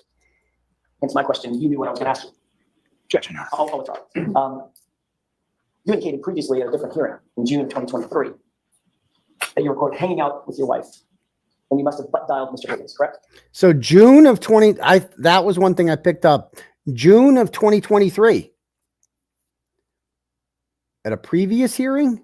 So what was happening in June of 2023? Oh, right. The federal grand jury. So whenever they remember that. So this guy got called in front of the federal grand jury in June of 2023. And that's when they confronted him with these messages. They've had these messages. I did not realize that Brian Albert was alerted to the call with Higgins in June of 2023. Like I thought it was more recent that they confronted them with this shit. He's known about this from June in 2023. And in hindsight, that just gave him time to come up with another lie, didn't it? Yes. At 2:22 and 35 seconds on January 29th, 2022, correct? Yes. You were asked how that could have happened, much like I just asked how that could have happened, right? Yes. And in that hearing, you said, quote, I'm not totally sure. Similar to what you just said here. Yes. And here you added that it could have been a butt dial. Yes. You were then called back to that same hearing, but at a different date, an ongoing hearing, right? Yes. That was in July of 2023, correct? Yes. You then changed your testimony and said, and I don't mean to be indelicate, but your testimony. So in June, he says butt dial. And then he gets called. I did not realize that Brian Albert got called to testify in front of the grand jury twice. He was called up there. And like, how do people not wake up to this? Like the people that are like, oh, the Kearney did it people, these idiots. Like, do they think this is normal? Like, do they think this is standard that like witnesses in a state murder case are just called in front of a federal grand jury twice to explain themselves? Like, the feds fucking know. So they called him the first time and his answer was that he butt dialed. Then they call him back in July of 2023. And he says this is how he explains the phone call in July. So his story evolves. Money was then that you were in an intimate situation. Intimate situation. With Nicole at the time. And that's how you butt dialed Brian Higgins, correct? I don't believe I said that's how I butt dialed Brian Higgins. That's the time. I think I said there was a time frame that was close. Okay. So I didn't say that, no. What you said was you were in an intimate situation with people at the time that the butt dial occurred, correct? I'm not sure if you have something you can read me or show me. You want to? It's like penthouse letters. Okay. Your testimony that you and your wife were in the middle of some sort of sexual or intimate situation, and that's what caused you to butt dial the phone at that time at 2:22 a.m. Objection. System. I have to show you briefly. And then he does the Mr. Rogers thing. He's like, And then let me know when you're. look at that. Look at the Mr. Rogers look. Isn't it true that at the other hearing you indicated that at or around the 2:22 time frame, you and your wife were in bed together in an intimate situation? Yes, around that time, I think it reads. Around that time. Oh, okay. Around. Like, listen to the word salad this guy's using. Oh, not at that time, around that time. Okay. Okay. So, because he knows that story makes no sense. I fucked my wife so hard that we got Brian Higgins on the line. Like, that's, dude, I mean, bro, after a night of drinking, a day of drinking, there's nothing I want to do more than just fuck the brains out of my Marlboro Red wife who is miserable and hates herself, and just I'm gonna fuck her so hard until she comes. No, not till she comes, until we get Brian Higgins on the line. Like, the sex isn't over until Brian Higgins gets on the line. That's when you're done. I'm not done fucking you yet. Is Higgins answering? No. Then get back in the fucking bed. We're going to pound you fucking harder until we get Higgins on the line. Like, what? This is real? May I approach briefly, Your Honor? Yes. Well, do you think it would refresh your recollection to look at a log of those calls during that time frame? Look how calm he is. Look how calm he is. May I approach, Your Honor? Yes. By the way, you've seen these records before, correct? At the other hearing? Look at him with his glasses. I've seen some records before, yes. I don't know if these exact records or not. All right, and February 29th? Yes. At 2:22 and 35 seconds in the morning, correct? Yes. Whose number ends in 5421? According to this, it's Brian Higgins. The call at 2:22 and 35 seconds appears to be 1 second in length, and that's from you to him, correct? Okay. Yeah. It says 1 second. That would be the call, the initial call from you to him, the one that you claim is a butt dial. Is that right? Yes. Did that call go to voicemail? And then you immediately Listen to hung this up? shit. Listen to this. No, I don't recall if it. I don't know. So according to you, it was a butt dial that went to his phone and somehow lasted 1 second. Right. Okay. Then there's a second call. If you look at the second line down, there's a second call at 2:22 and 52 seconds, 17 seconds later, correct? Yes. That call is actually from Brian Higgins to you, isn't it? Yes. And that call doesn't last 1 second. That call lasts 22 seconds, correct? Yes. Obviously, you know how long 22 seconds is. Oh, you know how long 22 seconds lasts? I bet he does. I bet his wife does. So according to your phone records, you placed a call to him, and then 17 seconds later, he returned a call to you that lasted 22 seconds, correct? That's what the records reflect, yes. When you woke up in the morning, That's you what, obviously checked your phone. like, listen to this. Like, the answers like that. That's what the record reflects. No, that's what fucking it says. Like this, that's what the record reflects. Yeah, that's what happened. I don't know if I did. Are you telling this jury that the call that came into your phone was a missed call, or did you answer it? I did not answer it. So it would have been a missed call. I just know I didn't answer the call. So it would have been a missed call. Well, I don't know. I don't know that to be a fact. Like, listen to these. Listen, like, I can't believe the fucking lying. Like, how did the jury think that this guy was like honest? I don't know that. You don't know what a fucking missed call is? It's a call you don't answer. That's what a missed call is. But it says answered on there. So what's up with that? I just know I didn't answer the phone call. I missed the call. Yes. That's what I mean. Right. You missed the call. Right. Yeah. Did something on your phone and you didn't answer. What do you mean? Right. And again, you're using an iPhone. Yes. If you butt dialed Brian Higgins and he called you back and you didn't answer, you would have a very bright red missed call in your call log, correct? Objection. Do you know that? I don't know that. Have you ever missed a call on your iPhone before? Yes. And when you go to your call logs, it says missed call in red, correct? If your wife calls you, your kids call you. I don't think I've ever noticed that it's in red. I've never noticed So no, I don't know that to be true. You're certainly alerted to the fact that it's a missed call. It's a missed call, correct? If I were to go back and look at my incoming calls, it would probably say missed call, yes. And of course, if we asked you to show us your phone and show that that was a missed call, you couldn't do that because you've gotten rid of that phone, correct? Objection. System. Did you tell anyone in law enforcement that next day that oddly Brian Higgins was calling you at 2:22 a.m. and you missed a call? No, I wasn't aware of that call. If the call went to voicemail, Didn't on your notice phone, it. you would get that voicemail, correct? You get notice of it. If I checked my voicemails and there was a voicemail, I would get it, yes. That's my question. Did you get a voicemail from Brian Higgins? No. Which means he didn't leave a voicemail. Right. It suggests that you answered the call, correct? Objection. Let's talk for a second about this butt dial. Yeah, let's talk about that. You went to bed and you closed and your phone was you closed and locked your phone, correct? Yes. I don't want you to tell me what the passcode is, Mr. Albert. That's important. I want to make sure you understand. I'm not asking you to tell me what the passcode is, but at the time, was your passcode a 4-digit or 6-digit passcode? 4, I believe. And that locks the phone when it's not in use, correct? The phone will lock He is being after it's not silly. used for a while. I don't know the exact timing of it. You're exactly right, Mr. Albert. I said it backwards. The phone automatically locks. You have to use the 4-digit passcode to unlock it, correct? Well, no, I also have face recognition too, so we can open that way without any passcode. We'll get to that in a second. The phone locks when it's not in use, correct? Yes. And then to make a call. Okay, I mean, just listen to how evasive he is about everything. It's wild. All right, next one I had here is at 5:18.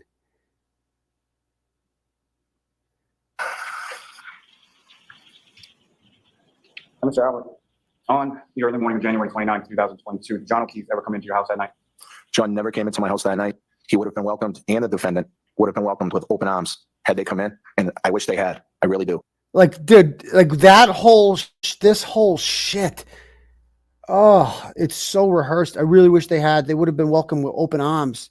Open arm, because that's me. I'm Brian Albert. Come in and I hug you. You would have been welcome. I really wish they did. Oh my God. It's like, dude, who believes this shit? Who believes this shit? What else do I have here marked? Okay, 5:20. Were you ever even aware that John O'Keefe or the defendant were anywhere in the area of your house during that early morning of January 29th? I was not. Nothing further on. Yeah, exactly. He could have just said no. Exactly. Could have just said no. We talked about cell phone reception not being good in your house. When did you and Mr. Wiley talk about that cell phone reception issue? The what? Cell phone reception issue in your house. It came up during one of the preps. Which prep? I don't remember which prep. Probably the last one. I thought you only had one prep with Mr. Wiley. Well, we had the prep before the grand jury, and then I had the prep for this trial. Okay, so that's 2. So they all said that. You had that cell phone reception in that preparation? The conversation came up, yes. Mr. Wiley taking notes? I don't recall if he was taking notes. Is this recorded? I don't believe so. And where did you say this conversation took place? So the prep was at the district attorney's office, which is in Canton. Okay. So This morning when I asked you, you said you couldn't quite remember where it took place. You're right. I couldn't remember this morning. And I asked you, it would have been the DA's office, and now your memories are fresh? Yes. What refreshed your memory? Like, dude, it's like earlier in the day you said you didn't talk. Earlier in the day you didn't know if you were prepped, and now you did. Oh, okay. So your memory's refreshed, and okay, yeah, this guy's honest. I was just thinking about it in my head and reminded myself that it was the DA's office. You caught me off guard when you had asked me. I didn't have it at the top of mind. Did you talk to Mr. Wiley over the lunch hour? Briefly. Bring up the fact that that cell reception in your house over the lunch hour? Just now, no. What did you talk about over the lunch hour? Just what was how much time I was going to have left on the stand. That was really about it. So you and Mr. Wiley talked about the fact that you've been on cross-examination for 2.5 hours. The conversation consisted of, you probably got another 10 minutes. Yeah, I think he was going to lunch or doing something. So You didn't talk about the substance of your testimony? no. You didn't tell you what questions he was going to ask you on redirect? Maybe mentioned one thing he may ask me, but that was it. Yeah. Just he was going to ask about what happened at the house in the morning. That's some of the questions on redirect. That's all. Meaning he was going to ask you the question about whether or not John came in the house? No, not necessarily. Just ask you about whether or not you had that cell reception in the house? No. What was he going to ask you? He was going to ask about the morning of the incident, about coming downstairs and why I didn't go outside. Did he tell you what he thought would be helpful for the Commonwealth? Nope. Did he tell you how he thought you should answer that question? No. He did ask you about a situation concerning motion to preserve, correct? No. I'm sorry. He asked you on redirect about the motion. Oh, yes. Yes. Yeah. And he mentioned that there was a motion that had been denied for us to get. Like another very underrated thing about this, both him and Higgins, the day before receiving a preservation letter, both of them destroyed their phones. Like a preservation letter to preserve your phone. They both had the foresight on that exact day prior to the getting the preservation order, almost as if they were being tipped off to it. They both just destroyed their phones. Because I don't know about you. I get a new phone. The old one stays, just throw it in the drawer, right? Not the McAlberts. They take the SIM cards out. They go to a local army base or whatever. They just smash that shit to smithereens, don't they? Defense to get access to your physical phone, correct? Yes. You're aware that motion was denied in October of 2022, correct? Yes. You'd already gotten rid of your phone a month earlier, hadn't you? Yes. And the preservation order from the judge was still in place, and you got rid of that phone, wasn't it? No, I believe the phone was upgraded prior to the preservation order. Oh, right. The day before. Yes. The day before, right? Okay. All right. Here's another part I had timestamped. In what way? Height, weight. So 2.5 years ago, so he was probably 5'11", maybe 6 feet, and probably how big is Colin? 100 and I'm guessing 175 pounds. Big boy. He said Colin Albert is 5'11", 175 pounds. Colin Albert's like probably 6'1". I think his college football roster had him listed at 215, 175 pounds. Why? Because the jury at this point has not seen Colin Albert. They've heard a lot about him. It's been inferred that Colin was involved in beating the shit out of John O'Keefe. That's certainly been, if they're not picking up on that, I don't know what they're why they keep mentioning Colin Albert. At this point, I didn't think they were going to call Colin Albert as a witness because I'm like, they can't be that stupid. And then they called him and they were that stupid. But why lie about how big Colin? Like, it's like he was off by 40 pounds. He's right. Bigger than me, significantly. Yes. Athletic guy? Yes. Played football? Yes. Good at football? Yes. You testified that you went to the bathroom after you understood that, right? I don't recall his question, no. You knew that he was asking who was in the house? That's right, yes. So you mentioned Brian Albert Jr., yes, your son. You mentioned Caitlin Albert, your eldest. Yes. So this is about when he talks to Lanker. And in Lanker's report, he's like, who was in the house? Well, he mentions Brian Albert Jr., Caitlin Albert. You mentioned Julie Nagel. Yes. You mentioned Brian Higgins. Yes. Yes. And then you added the detail that Caitlin Albert had left your house about 12:15 a.m., correct? No. You didn't say that? I did not. Listen to this. Yes. You didn't say that? This is wild to me. Underrated moment here. In Caitlin Albert, according to Michael Lank's report of his interview with Brian Albert, left the house at 12:15. That's important because John O'Keefe doesn't get there until at least 5 minutes later, at least. So that would mean she didn't see him. She didn't see nothing. She got not an interesting witness that they're going to want to talk to very much. So that's, if he tells police that she left at 12:15, just like he told police that Colin Albert left around that time, then there's really not much of a reason to talk to them, is there? However, that story has evolved. And Caitlin Albert, when she testified in front of the federal grand jury, told them that she left at 1:45. And I've always said that right there is a smoking gun for me about what the feds know and what they don't know. They obviously confronted Caitlin Albert and the Albert family with some sort of cell phone data showing that Caitlin Albert was inside that house until at least 1:45. Because why would Caitlin Albert voluntarily put herself inside a house that her father tried his best to keep her out of? But the problem is, Michael Lank's report still says 12:15.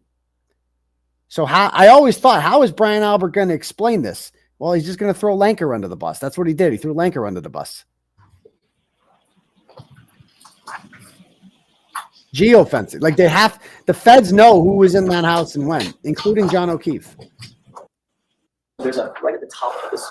So he reads Lanker's report, and yep, it says 12:15 there, like he doesn't know. He knows exactly what it's going to say. Robert, did you have an opportunity to review that portion of a report? I did. Did that refresh your recollection about conversations you had along with your wife with Officer Lank? Yes.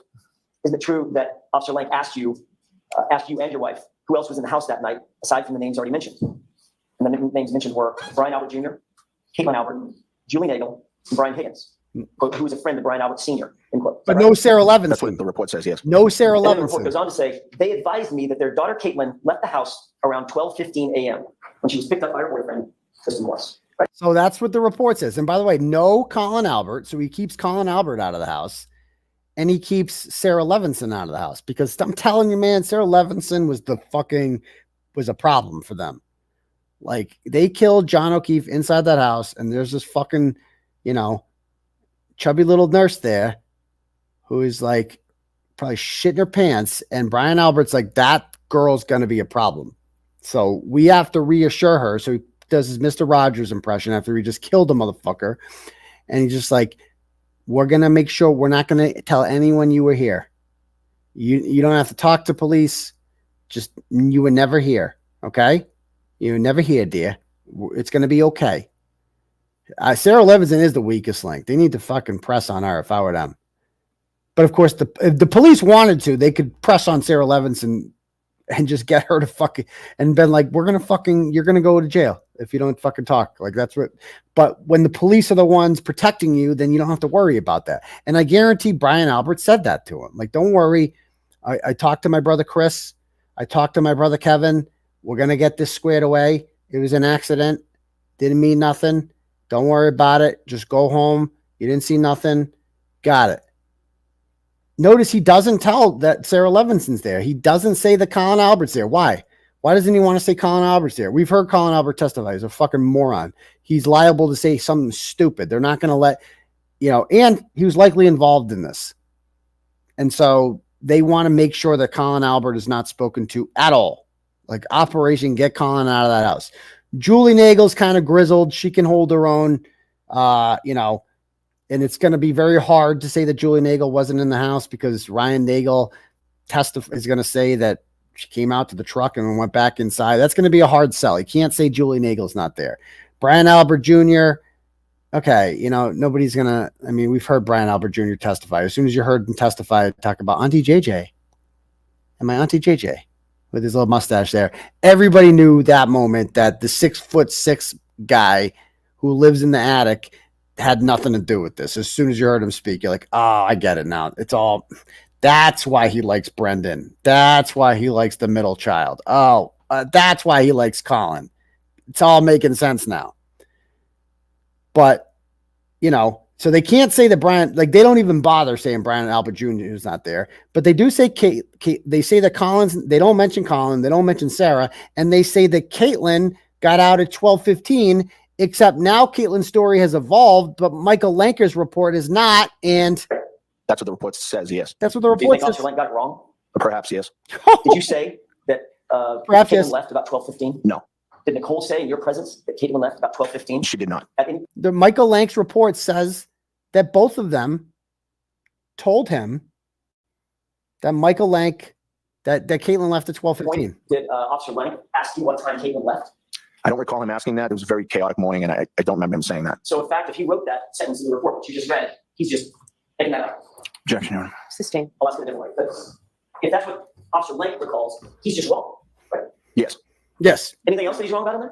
I didn't read the whole report. At no Oh, point sure, did you yeah. say that at no point during that interview did you admit or mention that Colin Albert had been at the house that night? I don't believe I did, no. At no point during that interview did your wife, Nicole, in your presence, admit or mention that Colin Albert was in the house that night? No. So did both of you conveniently forget that Colin was there? Objection. I'll ask it a different way. Did you forget that Colin had been there? No. Is there a reason that you left his name out? Because he wasn't there. He left when we got there. He wasn't there for the duration of the time that we had that night. Except for the fact that you just testified that you never saw him. Right? Well, he said he was getting picked up, and then he was gone, so I assumed he left. People say a lot of things, but you didn't see him leave, and you didn't see him in the regular floor of the house, according to you, correct? Right. Ground floor of the house. Right. He was no longer in my house, so he left. Well, you didn't search the house, did you? No. And you never saw him leave? I didn't physically see him leave, no. You also gave a statement to Michael Proctor. And by the way, Allie McCabe just came by and didn't feel like, going inside and saying hello to family and stuff like that.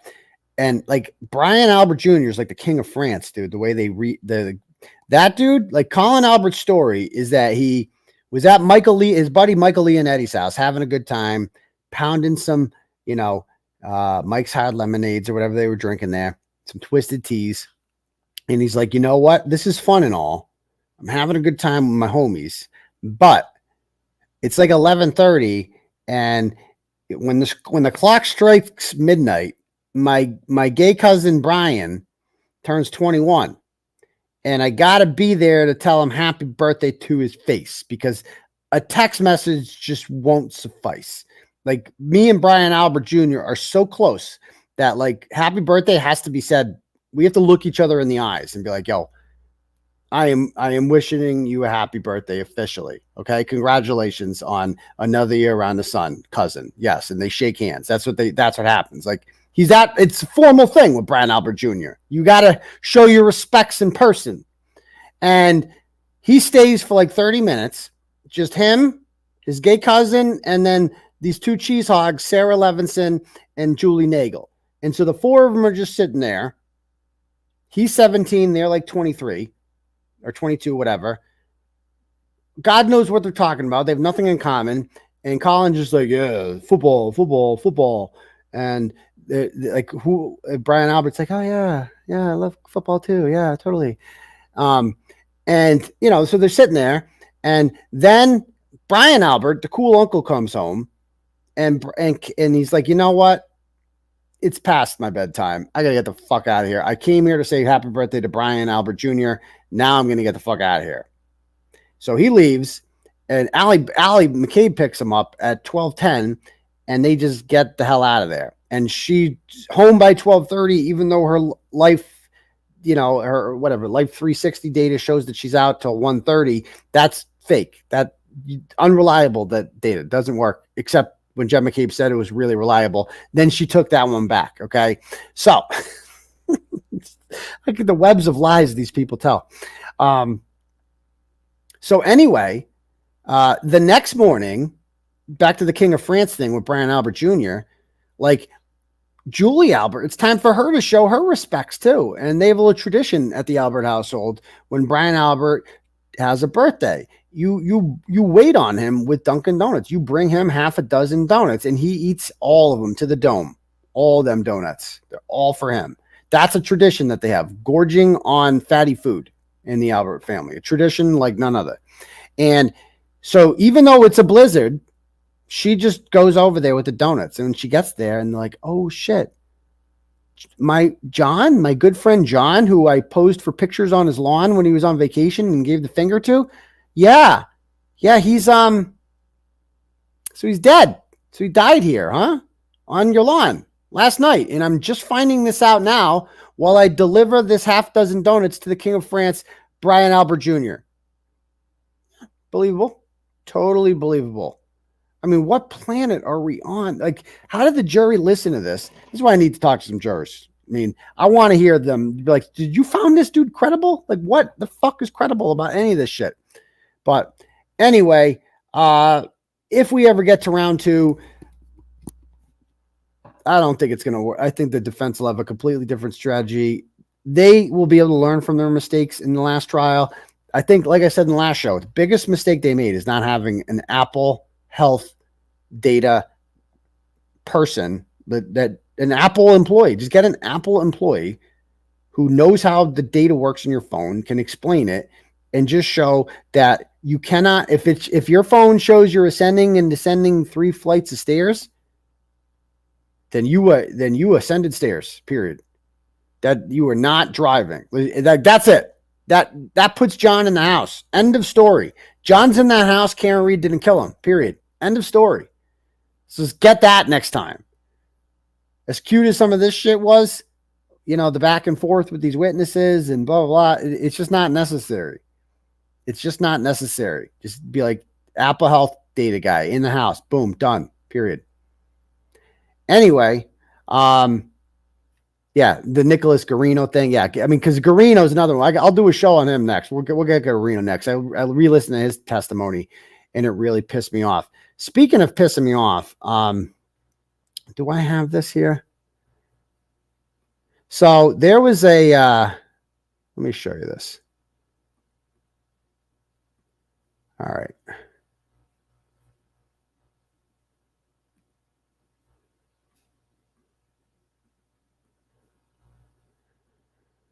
And this has been all over Twitter. Okay, so this woman's name here is, look at this wretched beast. This woman's name is Deborah Khora, Khora, I want to say. Is that her name? Deborah Khora? And let me just pull up another thing I have on her here.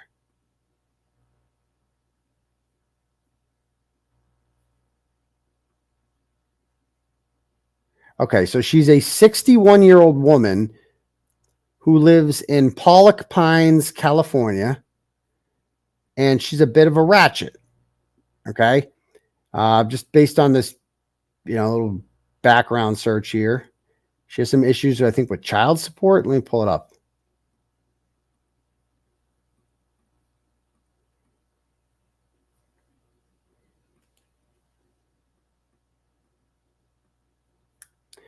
So, Department of Child Support, CES. Okay, judgment of support. Oh, there it is. Okay. So she owes child support, basically. Okay. Anyway, I'm sure I could find more if I had time to look into her, which I probably will at this point, because she filed a bar complaint against what's his name? Alan Jackson. And she got this back. This is what came back. And she admins one of those like anti-Karen Reed groups, which are obviously really productive things. Why is it so small? That's what she said. Okay. Is it small? What the fuck? Why can't I make it bigger? Is it not growing? These are all that. Wait, oh, I have the wrong picture up. Hold on, I have the wrong picture.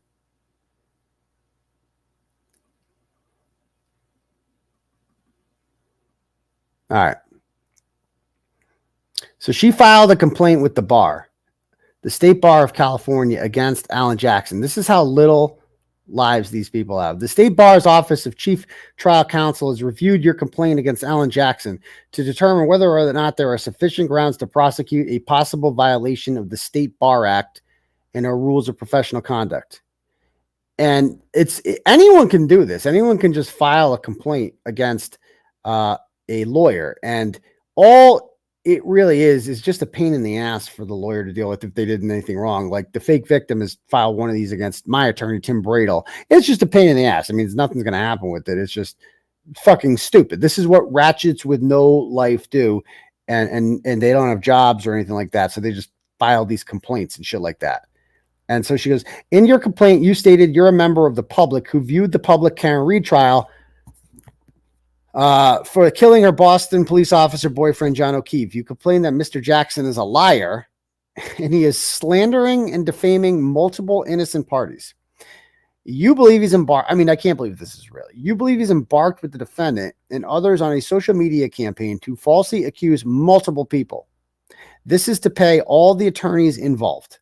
So she just writes this complaint where she's like, Alan Jackson is lying about the McAlberts, and you should do something. He's falsely accusing them.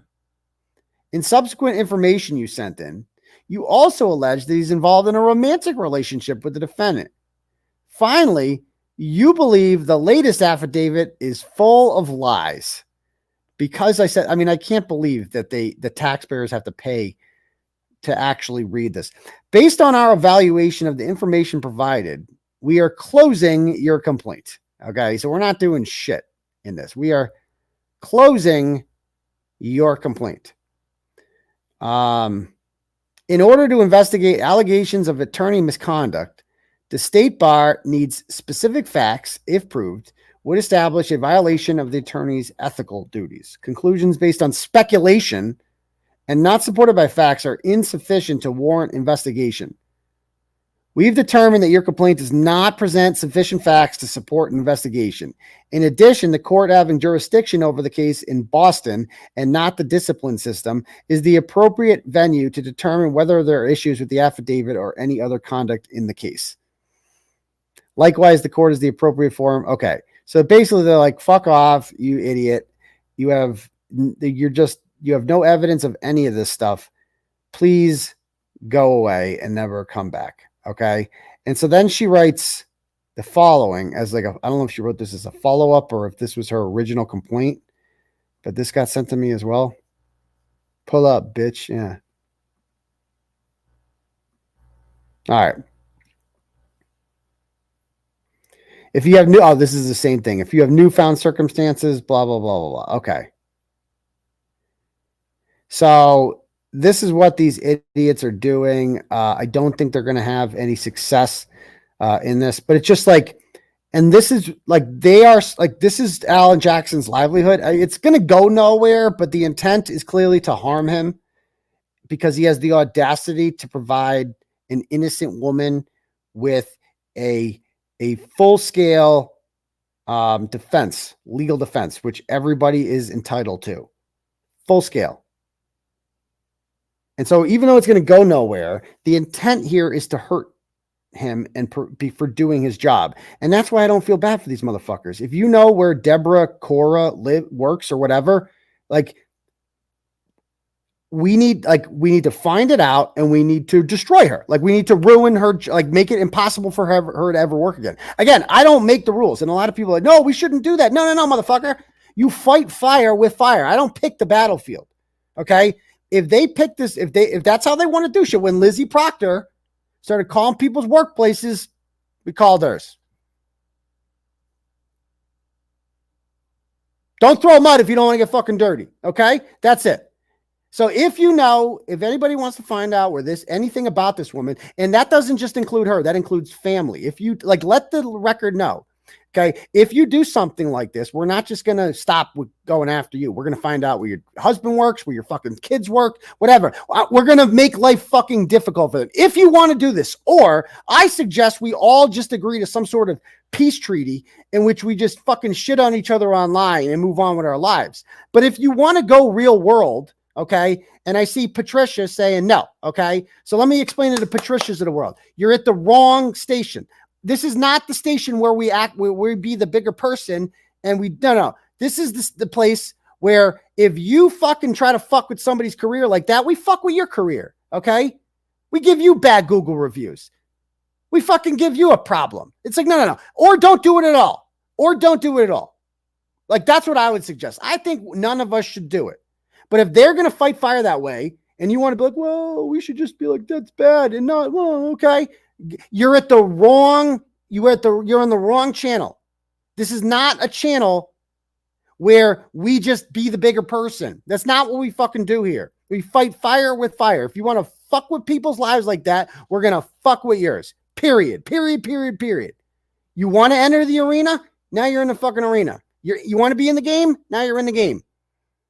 Anyway, that's how it works. So if you don't like it, I don't blame you.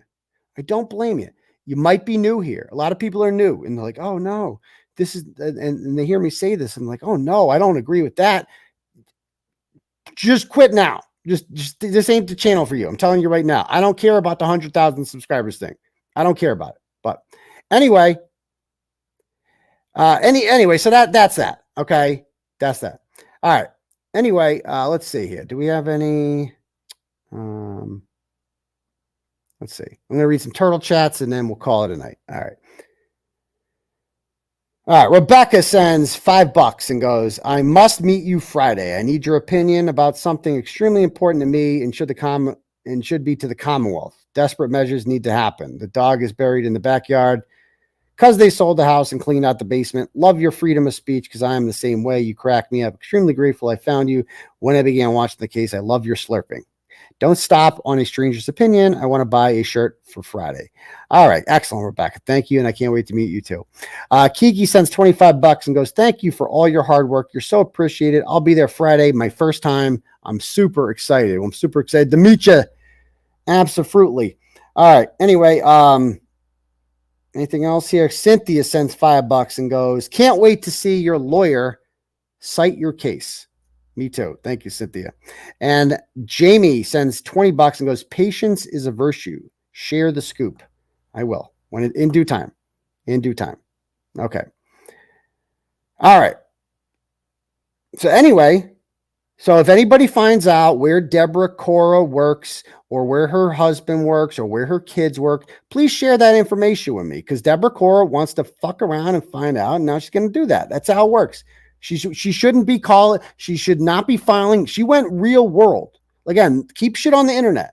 You want to keep shit on the internet? We shit on each other, call each other gay, and you're a pedophile. And then we move on with our day. That's how the internet works. If you want to start filing bar complaints and shit like that, then we go real world, period. That's how we do shit. You want to go real world? We go real world, period.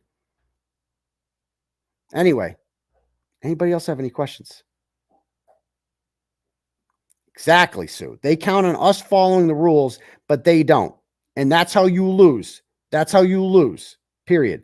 That's how you get taken over by other countries. Like that's why this is the United States of America right now and not like a confederation of tribes.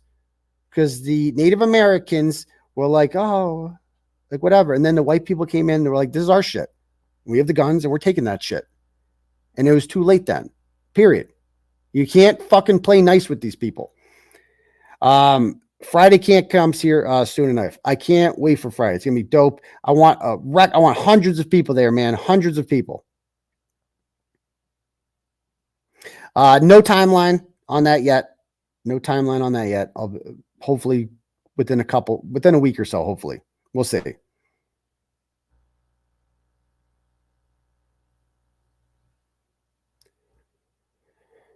Oh, good. So if you know her phone number, feel free to post it everywhere. That she deserves it. She deserves nothing but fucking pain, misery, and, you know, a hard dose of fuck around, find out.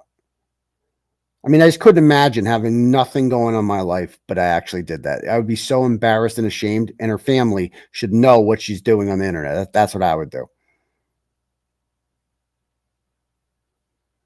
I am still working on that. Work in progress. Thank you.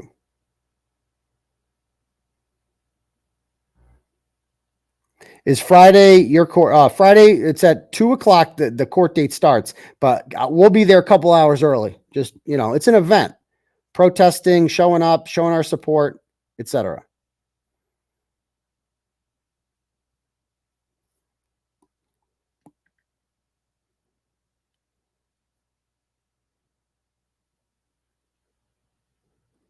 Oh, Brenda, I'm sorry. She says, this is how you lose, not loose your moral compass. I do have loose morals, but my obsession with revenge, let's just do justice. Again, I'm here for both. I'm here for revenge and justice. Like, that's the whole point. Okay. Is like, I want revenge on my enemies, not just justice. Like justice, revenge is justice. That's how it works. Any news on the documentary? Yes, I can't share it yet. So stay tuned with that.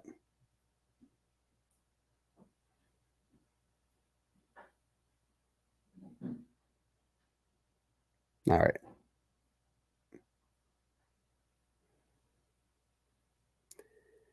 All right. Anybody else? There is no justice. Don't say all that. Yeah, that's what ratchet C's do, though. I don't know what that means.